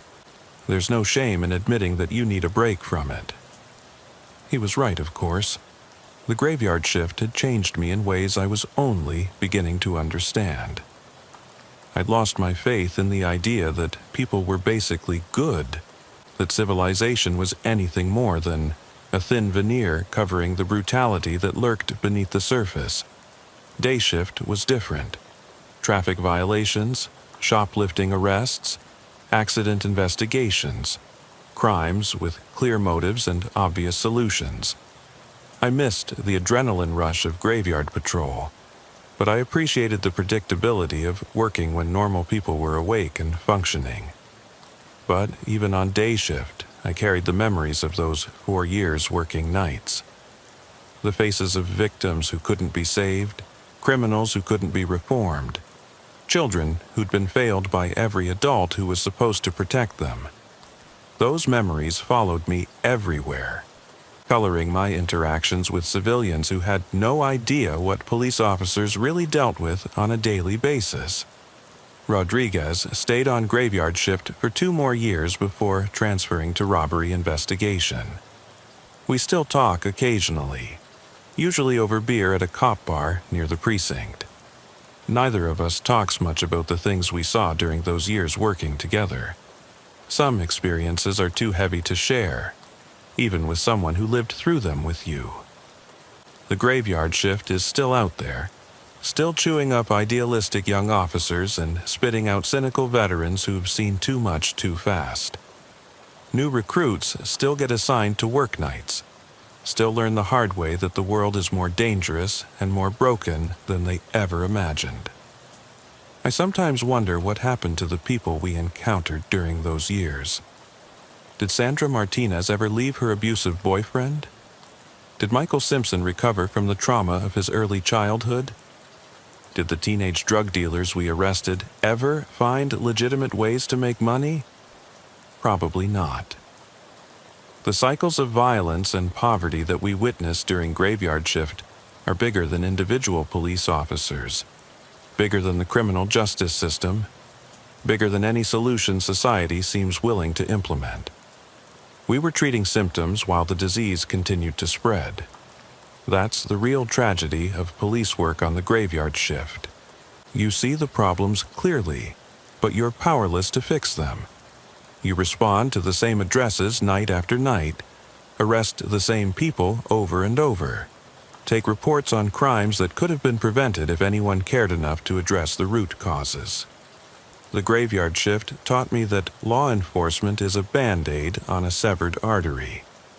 We can slow the bleeding, but we can't heal the underlying wounds that cause people to hurt each other. We can arrest the drug dealers, but we can't eliminate the demand for drugs. We can respond to domestic violence calls, but we can't change the cultural attitudes that make some people think violence is an acceptable way to resolve conflicts. I've been working day shift for 3 years now, and I still think about those nights in Detroit. The weight of witnessing so much human suffering, the frustration of being unable to make a real difference, the slow erosion of faith in humanity that comes from seeing people at their absolute worst on a nightly basis. Some nights, when I'm lying in bed trying to fall asleep, I can still hear Keisha Washington asking if she's going to die. I can still see Michael Simpson's bruised arms and terrified eyes. I can still smell the blood and desperation that permeated every call we responded to during graveyard shift. The badge is supposed to represent justice, protection, service to the community. But working graveyard shift taught me that sometimes the badge is just a target that identifies you as someone who shows up after everything has already gone wrong. Someone who documents the damage but can't prevent it from happening again tomorrow night. That's the burden of the graveyard shift. You become a witness to the worst of human nature, night after night, until it becomes normal. Until violence stops shocking you. Until death becomes routine. Until you start measuring success not by the people you save, but by the people you don't lose. The darkness doesn't just hide the crimes, it reveals them. And once you've seen what people are capable of when they think nobody's watching, when desperation overrides conscience, when addiction destroys everything that makes someone human, you can never unsee it. The graveyard shift is still out there, waiting for the next group of young officers who think they're going to make a difference, who believe that good always triumphs over evil, that the system works, that justice is more than just a word painted on the side of a patrol car. They'll learn, just like I did, just like Rodriguez did, just like everyone who works the streets when the sun goes down and the masks come off. They'll learn that the graveyard shift doesn't just patrol the city at night. It patrols the graveyard of broken dreams, failed systems, and lost faith in humanity. And that knowledge will follow them for the rest of their careers. A constant reminder that they've seen the truth about what people are capable of when civilization breaks down. When poverty becomes desperation, when desperation becomes violence, when violence becomes normal. The graveyard shift changes you. It has to. Because if you don't develop a thick skin, if you don't learn to compartmentalize the horror, if you don't find a way to process the constant exposure to human suffering, it will destroy you. Some officers never recover from it. They burn out, develop PTSD, turn to alcohol or drugs to numb the memories. They become violent themselves, or they quit law enforcement entirely and spend the rest of their lives trying to forget what they saw during those midnight tours of hell. I was lucky. I got out before it destroyed me completely. But the scars are still there. The memories still surface when I least expect them. And I still wake up some nights thinking I'm back in that patrol car, responding to another call, witnessing another tragedy that could have been prevented if anyone had cared enough to try. The graveyard shift taught me that police work isn't about catching bad guys. It's about managing the consequences of a society that has failed its most vulnerable members. We're the cleanup crew for problems that nobody else wants to acknowledge, let alone solve. And that's a burden that follows you long after you turn in your badge and gun. Because once you've seen what I've seen, once you understand how thin the line is between civilization and chaos, you can never go back to believing that the world is a safe place where good people are protected and bad people are punished. The graveyard shift is still out there, still waiting, still chewing up idealistic young officers and spitting out cynical veterans who carry the weight of too much knowledge about human nature. And somewhere in Detroit tonight, a new officer's responding to his first child abuse call, or his first gang shooting, or his first domestic violence incident where the victim refuses to press charges. He's about to learn what the graveyard shift really teaches, that sometimes being a police officer means being powerless to prevent the very crimes you're sworn to fight against. That's the real horror of the graveyard shift. Not the violence, not the death, not the drugs or gangs or desperation. The real horror is the slow realization that you can't save everyone, that you can't fix everything, that sometimes the best you can do is document the damage and hope that somebody, somewhere, is working on solutions to problems that seem too big and too complicated for individual officers to solve. The graveyard shift is a mirror that reflects the darkest aspects of human nature. And once you've looked into that mirror, once you've seen what's really there, you can never unsee it. You can transfer to day shift, you can change careers, you can move to a different city. But the knowledge follows you, the memories stay with you, and the weight of what you've witnessed becomes part of who you are. That's what 23 years of law enforcement taught me. That some truths are too heavy for any one person to carry, but somebody has to carry them anyway. Somebody has to be the witness, the documenter, the one who shows up when everything has gone wrong and tries to make sense of the chaos. The graveyard shift made me that person, and I'm still trying to figure out whether that's a blessing or a curse. I can still feel the hum of my cruiser's engine in my bones, even now, thinking back on that night. It was just past 2 a.m. on a drizzly October evening, and I was cruising the back roads of Cedar Falls County, Arkansas. My attention split between the dull glow of the dashboard and the soft static of the radio. The storm had rolled in hours earlier, and raindrops pattered against the windshield in a steady, almost hypnotic rhythm. The road stretched out ahead of me like a dark ribbon, flanked by rows of ancient oaks whose branches dripped with rainwater. I was 15 years into this job, years of running license plate checks, mediating neighbor disputes, pulling over speeding teenagers, and I thought I'd seen it all. That night proved me wrong. I got the call just as I passed the old Miller farm. "Possible trespasser, reports of noises inside the barn." Dispatch crackled over the radio, voice clipped, professional. The Miller place sat a mile down a gravel lane that wound past abandoned grain silos and rusted-out tractors. Nobody lived there anymore. The last Miller passed away 2 years earlier, leaving the land to fallow and the buildings to decay. Folks around town whispered that the place never felt right. Odd lights, strange footprints, the occasional sound of someone singing off tune in the dark. I'd always chalked it up to drunks or thrill-seekers, daring each other to explore an empty farmhouse. Hell, on slow nights, I'd gone myself just to break the monotony. Never stayed long, always felt a cold weight in the air. That night, though, I felt it even before I reached the property line. My headlights picked up something in the field, shadows moving between the stalks of dead corn, too deliberate to be deer. I killed the lights and coasted to a stop, engine idling. The radio went silent behind me. I opened the window. The smell of wet earth and old wood drifted in. I grabbed my flashlight and stepped onto the gravel lane. Every step brought a soft crunch, each echo swallowed by the rain. I kept my hand on my holster, heart thumping a steady rhythm against my chest. This wasn't a routine traffic stop. Something was off. I reached the barn door. It hung half open, groaning on its rusted hinges. Inside, my light revealed stacked bales of hay, a broken pitchfork, and, at the far end, a figure hunched over what looked like a small, battered toolbox. I called out, "Cedar Falls County Sheriff's Office, come out with your hands where I can see them." No response, just the drip, drip, drip of water from the roof onto the dusty floorboards. I took a cautious step inside. My boots kicked up dust that danced in the flashlight beam.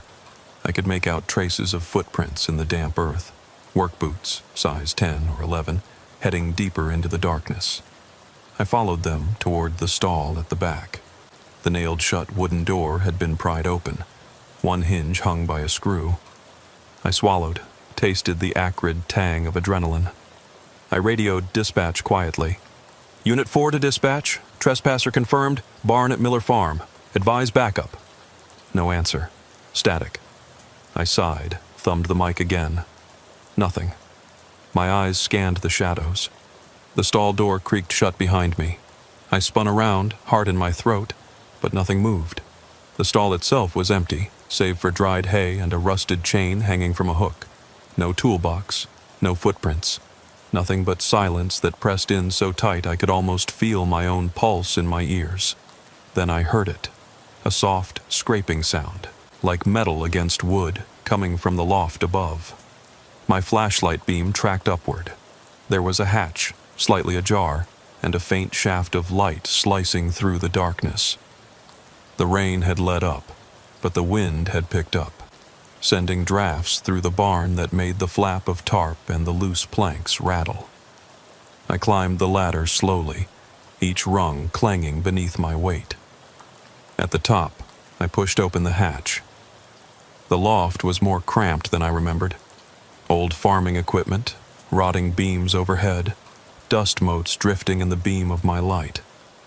And in the corner, crouched against the far wall, was a woman. She was dressed in a soaked denim jacket, her hair plastered to her face, eyes wide and wild. She stared at me as if I'd appeared from another world. Her voice was barely above a whisper. "They're watching." The words hit me like a punch. "Who's watching?" I asked, but before she could answer, the hatch slammed shut behind me. My flashlight flickered, and when it came back on, she was gone. The loft was empty. Only the pale beam of my light, the dark corners, and that whisper still echoing in the air. I pounded on the hatch, shouting her name, heart racing so hard I thought my ribs might crack. No response. So I climbed back down, mind racing. My flashlight beam danced over claw marks etched into the wood near the top of the ladder, deep gouges that hadn't been there moments before. My pulse slammed in my ears as I tried to rationalize. An animal? A prank? But the marks were too precise, deliberate, like someone had taken a blade and carved them into the wood. And that single phrase, "they're watching," hung between the shadows. I called for backup again, voice tight. Finally, dispatch crackled back.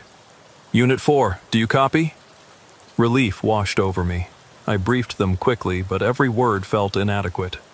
When my backup arrived, we swept every building, field, and tree line. No sign of her. No toolbox, no footprints beyond those original ones leading into the barn, and no sign of how she'd escaped. We scoured the property until dawn, but found nothing. No cameras, no equipment, no explanation. Just the faint echo of her whisper and those gouges in the loft, still fresh and red in the dim light. I filed my report, head pounding, convinced I'd missed something. Weeks later, I went back at first light, alone. The barn sat silent, skeletal against the pale sky. I walked inside, flashlight in hand. The hatch was closed, hinges intact.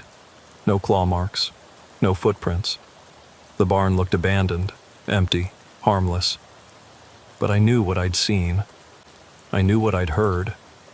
And I knew something, or someone, had been there in the dark with me, watching. I pressed my back against the wall, flashlight sweeping the rafters. I closed my eyes and listened. The rain had returned.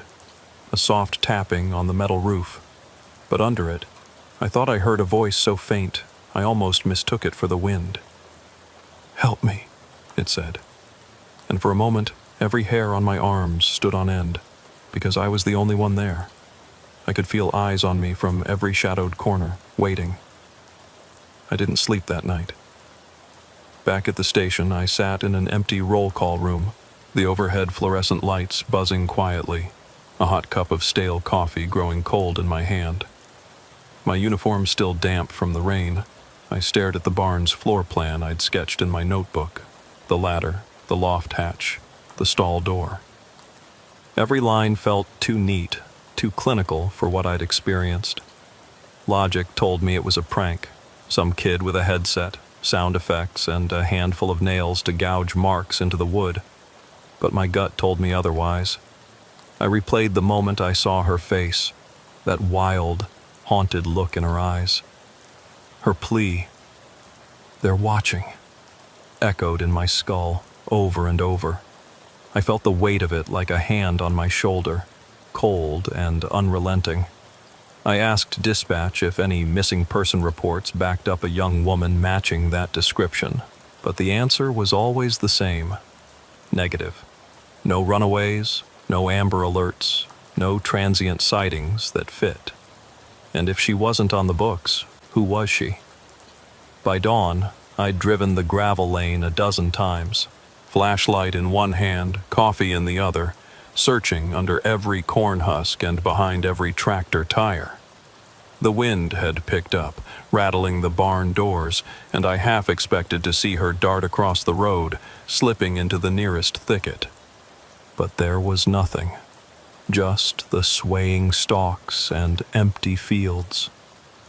When sunlight finally broke through low clouds, I called in for a formal search. K9 units, ATVs, thermal scans, every tool we had. But the barn remained silent. The marks in the loft had vanished.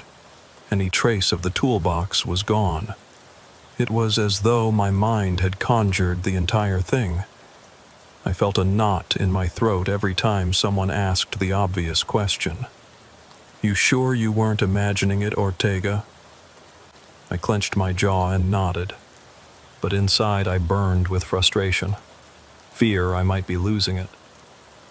I drove home in a rash of nerves, headlights carving a path through fog that settled low over the fields. My cruiser's defroster did little to clear the chill. The radio lay mute in my lap. No static, just blank silence.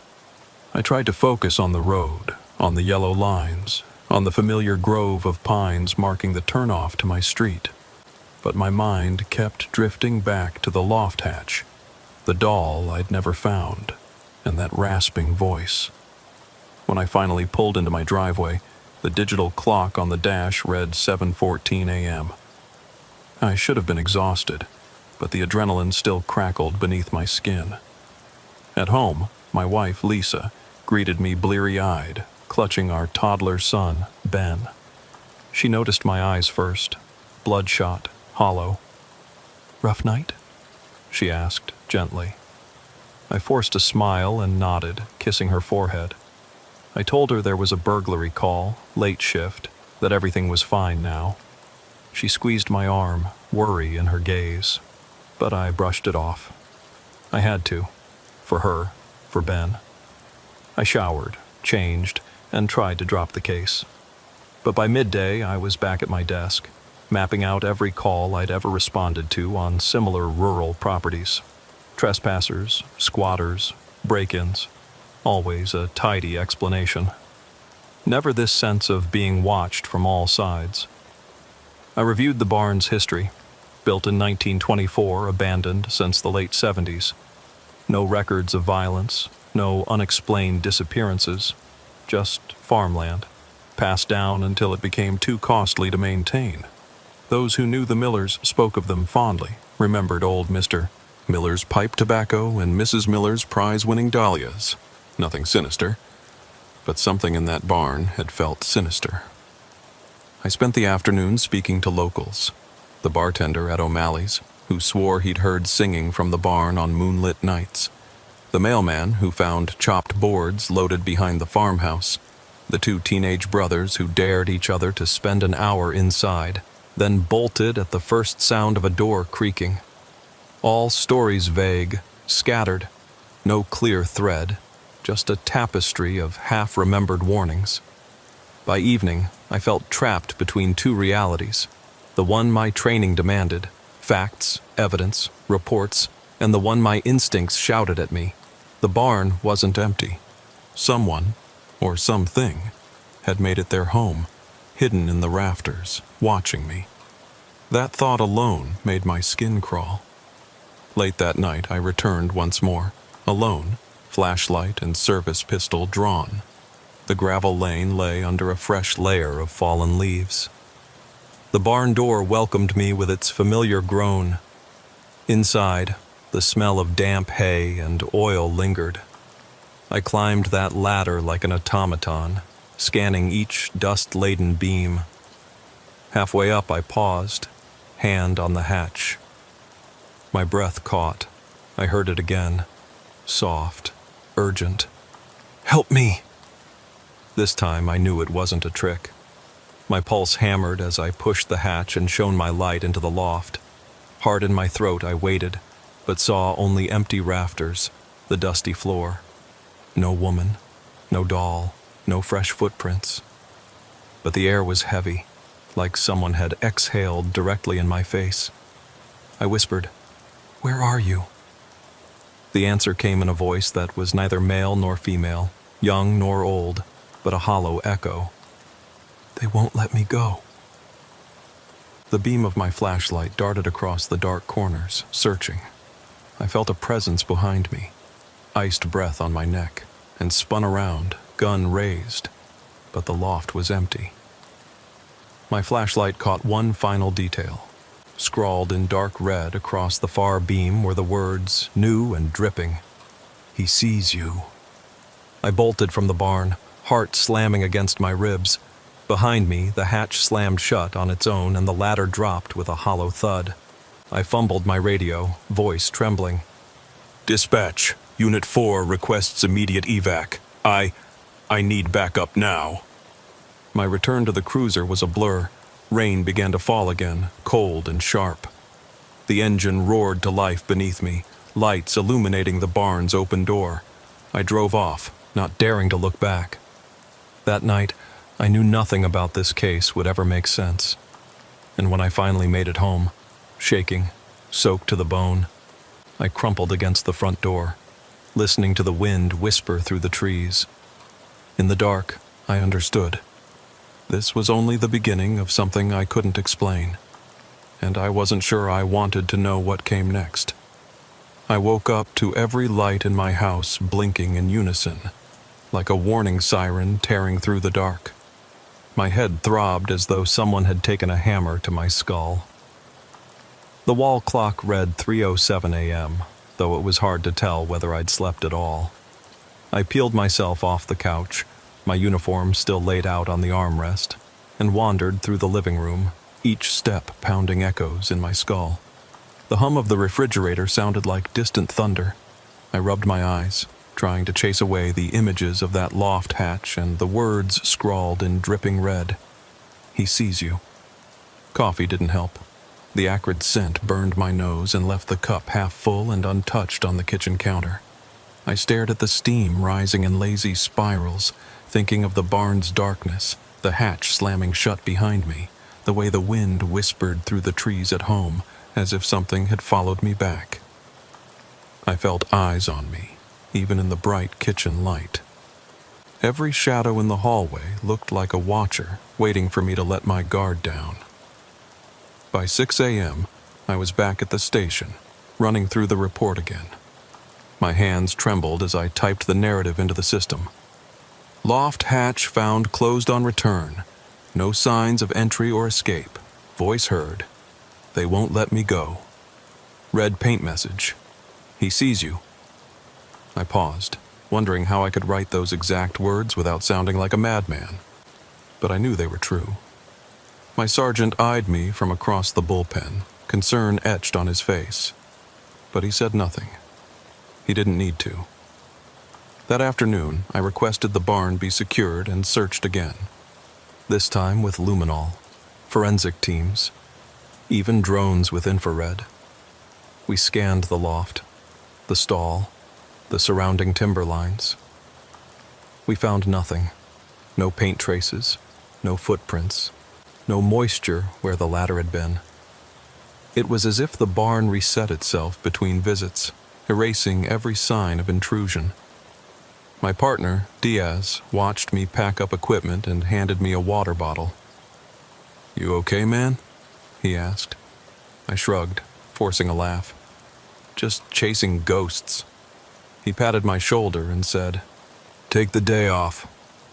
I came home early, leaving the cruiser parked in the driveway like a sentinel. Inside, Lisa and Ben were asleep. The house smelled of laundry detergent and warm wood floors. I stepped into the shower, letting hot water pummel my shoulders, hoping to wash away the tension. But the moment the water hit my back, I heard it again. So faint, I thought it was the pipes rattling. "Help me," I froze, breath catching in my throat. The voice echoed off the tiles. Wet hands shot to my sides. No one was there. I dressed slowly, heart pounding. I thought about sending Lisa away for the night, but she deserved rest. Instead, I stuffed my jacket into the closet and pulled on sweatpants. I checked the pistol in my bedside drawer, loaded, safety on, and slid into bed. Every muscle in my body twitched, waiting for another whisper. I lay there in the dark, staring at the ceiling, listening. The rain tapped softly on the window. And then I heard something even more familiar. The slow creak of the loft hatch in the barn, like it was opening for me again. Morning came without relief. I drove back to the barn one last time, determined to break the cycle. The rain had washed away the last of the footprints, but when I climbed that ladder, I saw fresh scratches, thin, frantic, etched across the beam where the hatch met the frame. I traced them with my flashlight. They were new. My pulse went into overdrive. I raised the hatch and shone my light inside. The loft was empty, but my ragged breathing filled the silence. Then my beam swept to the floor, where I saw footprints, small, dusty, size 6, leading toward the far corner. I followed them, heart hammering. There, half concealed by a broken crate, was a child's sock, faded blue with a cartoon bear. It lay flat, as though someone had dropped it deliberately. I picked it up with gloved fingers, damp and soft, as if recently worn. My mind screamed that this contradicted everything we'd found so far. No child reported missing, no footprints before. Why here? Why now? I slipped the sock into an evidence bag and climbed down without another sound. That night, I didn't sleep. Instead, I pulled out the evidence bag and stared at the sock under the lamp's glare. A single heartbeat throbbed behind my eyes. I thought of the woman in the denim jacket, the child's bedroom, the doll. I thought of that final whisper, "They won't let me go." And I realized this wasn't about trespassers or thrill seekers. I'd stumbled into something deeper, something that moved on its own schedule, obeyed its own rules. I left the sock on my desk, lights on, radio muted. I sat down, pen in hand, and started another report. One that no one would ever read. A confession, really. I wrote about the voice in my ear, the shadows in the attic, the barn resetting itself, the child's sock. I wrote that I was scared, that I doubted my own mind, and that I felt marked. Then I heard it again, so close I thought the walls would tremble. I'm still here. And I realized I was never meant to leave. I woke up to the sound of my own breathing, ragged and too close, like it was crawling down my throat. The bedroom clock glowed 2:13 a.m. in angry red digits. The house was silent, too silent. apart from the hum of the refrigerator downstairs, like a dying engine. I sat up, sweat soaking through my t-shirt, and reached for the pistol on the nightstand.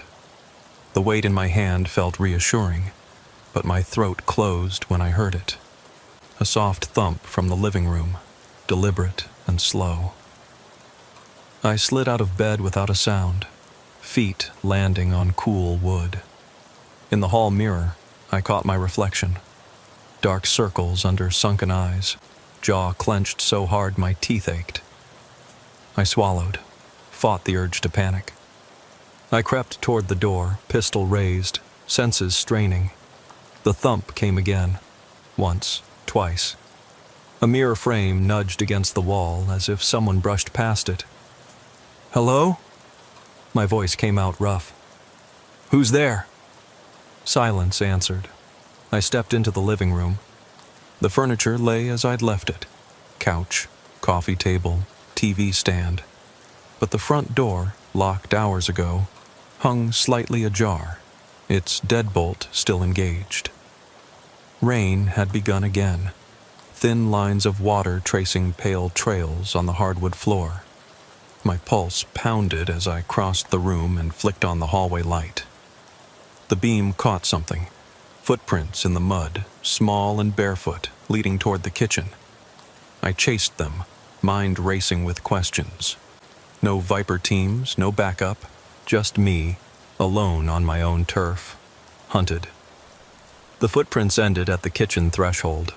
I swallowed hard and stepped inside.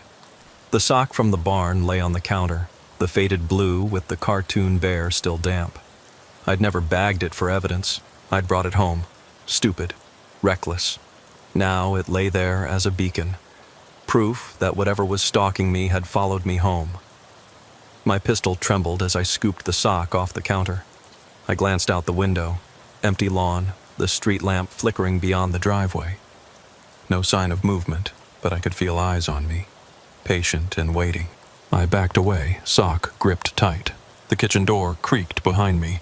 I spun, no one there. My breath caught as the sock slipped from my fingers, landing at my feet with a soft plop. That's when I heard the whisper, right against my ear, so close I felt its cold breath. "You can't hide." I spun again, pistol raised, and flicked the kitchen light on and off. The bulb stuttered and died, plunging me into darkness. My heart hammered. I flicked it back on. In the corner by the pantry, I saw her silhouette. The woman in denim, hair plastered to her face, eyes hollow. She stood there motionless, hands clenched at her sides. My throat went dry. I cleared my voice. "Who are you? What do you want?" My words sounded small in the cavernous silence. She stepped forward, each movement slow, deliberate. Her eyes bore into me, unblinking, unreadable. Then she spoke in that hollow voice, layered with something else. Childlike, frightened. "They took him." I hesitated. "Who?" "Who did?" The pistol shook in my hand. She tilted her head, and I saw the attic hatch etched on her denim jacket in faint lines. My barn's loft. "They took James," she said. The name slammed into me. James. My son's name. My breath froze. "What do you know about my son?" My voice cracked. She stretched her hand out, palm up, as if offering something. In the dim light, her fingers clenched around something small. She opened her hand. In her palm lay a single square of faded blue fabric, frayed at the edges. My son's blanket. My eyes blurred. That blanket had gone missing 2 nights ago. I'd searched the yard, the car, Lisa's sewing basket, no sign. Now, here it lay, in the palm of this specter's hand. "Where is he?" I rasped. Her eyes flickered with something. Regret, sorrow, relief. "He's with them." I tensed, ready to demand more. But before I could speak, the electricity snapped back on. The kitchen flooded with harsh light. She vanished. The sock and blanket square lay on the floor. My pistol's barrel trembled. I knelt and scooped them up, chest tightening. My phone buzzed in my pocket. I checked it. An unknown number calling, repeated 3 times. My hands shook so badly I almost dropped the phone as I answered. Ortega. My voice was barely a whisper. A raspy, distant voice spoke. Do you see him, Sam? I froze. Who is this? A chuckle, low and unsettling. He's closer than you think. The line went dead. My legs gave out. I sank against the counter, socks soaked and soggy. The blanket square and barn sock lay across my lap like evidence of my own failure. I thought of Ben, sleeping safe, or so I believed, in his crib only rooms away. But whatever this was, had breached my home, played with my son's belongings, toyed with my mind. I rifled through drawers for the house keys, my pistol holstered at my side. I had to find him. I had to get backup. I had to... something. But as I fumbled for my badge and keys, I heard the soft thump of footsteps on the porch. I froze, pulse slamming. The front door handle rattled, then the door swung open. I stood, pistol raised, glaring at the darkness beyond the porch light. A single figure stood there, small, thin, their face shadowed by the brim of a hood. My breath caught. The figure took a step inside. In that moment, my grip tightened on the pistol so hard my knuckles went white. I flicked the light switch. The hood fell back. Small face, bruised and pale. My son, Ben. His eyes were wide with fear and something else. Recognition. He looked at me as if he'd been waiting. Daddy? His voice cracked. My relief roared through me like a wave. I dropped to my knees and scooped him into my arms, tears burning my eyes. Ben, thank God. I hugged him, heart pounding so hard it echoed in his ears. He trembled, clutching my collar.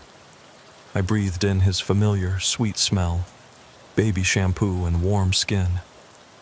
But then I saw it. A dark smear on his pajama sleeve, like dried mud or worse. I peeled back his cuff. There, pressed into his flesh, was a symbol I recognized from the barn loft beams. 3 interlocking triangles, carved into wood but now branded on my son's skin in a dull, angry red. I gasped, lifting his arm.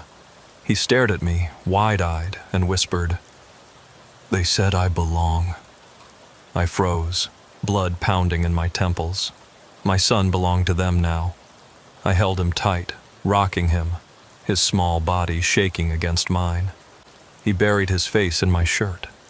And I understood, in that instant, that the barn was never just a place. It was a gateway, a threshold. They had led me on to teach me something, or punish me, or test me. I didn't know which. I looked back toward the front door and saw, just beyond the porch light, the woman in denim standing in the rain. She didn't move. She raised a hand in a gentle wave, and then the rain washed her away. I turned back to my son, cradling him, and realized there was no running from this. No safe place. They were everywhere, and now they had him. I backed away slowly, keeping my gaze on his branded arm. I felt the weight of my service pistol heavy at my side, a useless talisman. I didn't know what came next, only that the promise in those words, "You can't hide," was real. I held my son close and whispered into his hair, "I won't let them take you." His small voice trembled against my jacket, but he didn't reply, because he knew. And I understood that I never would.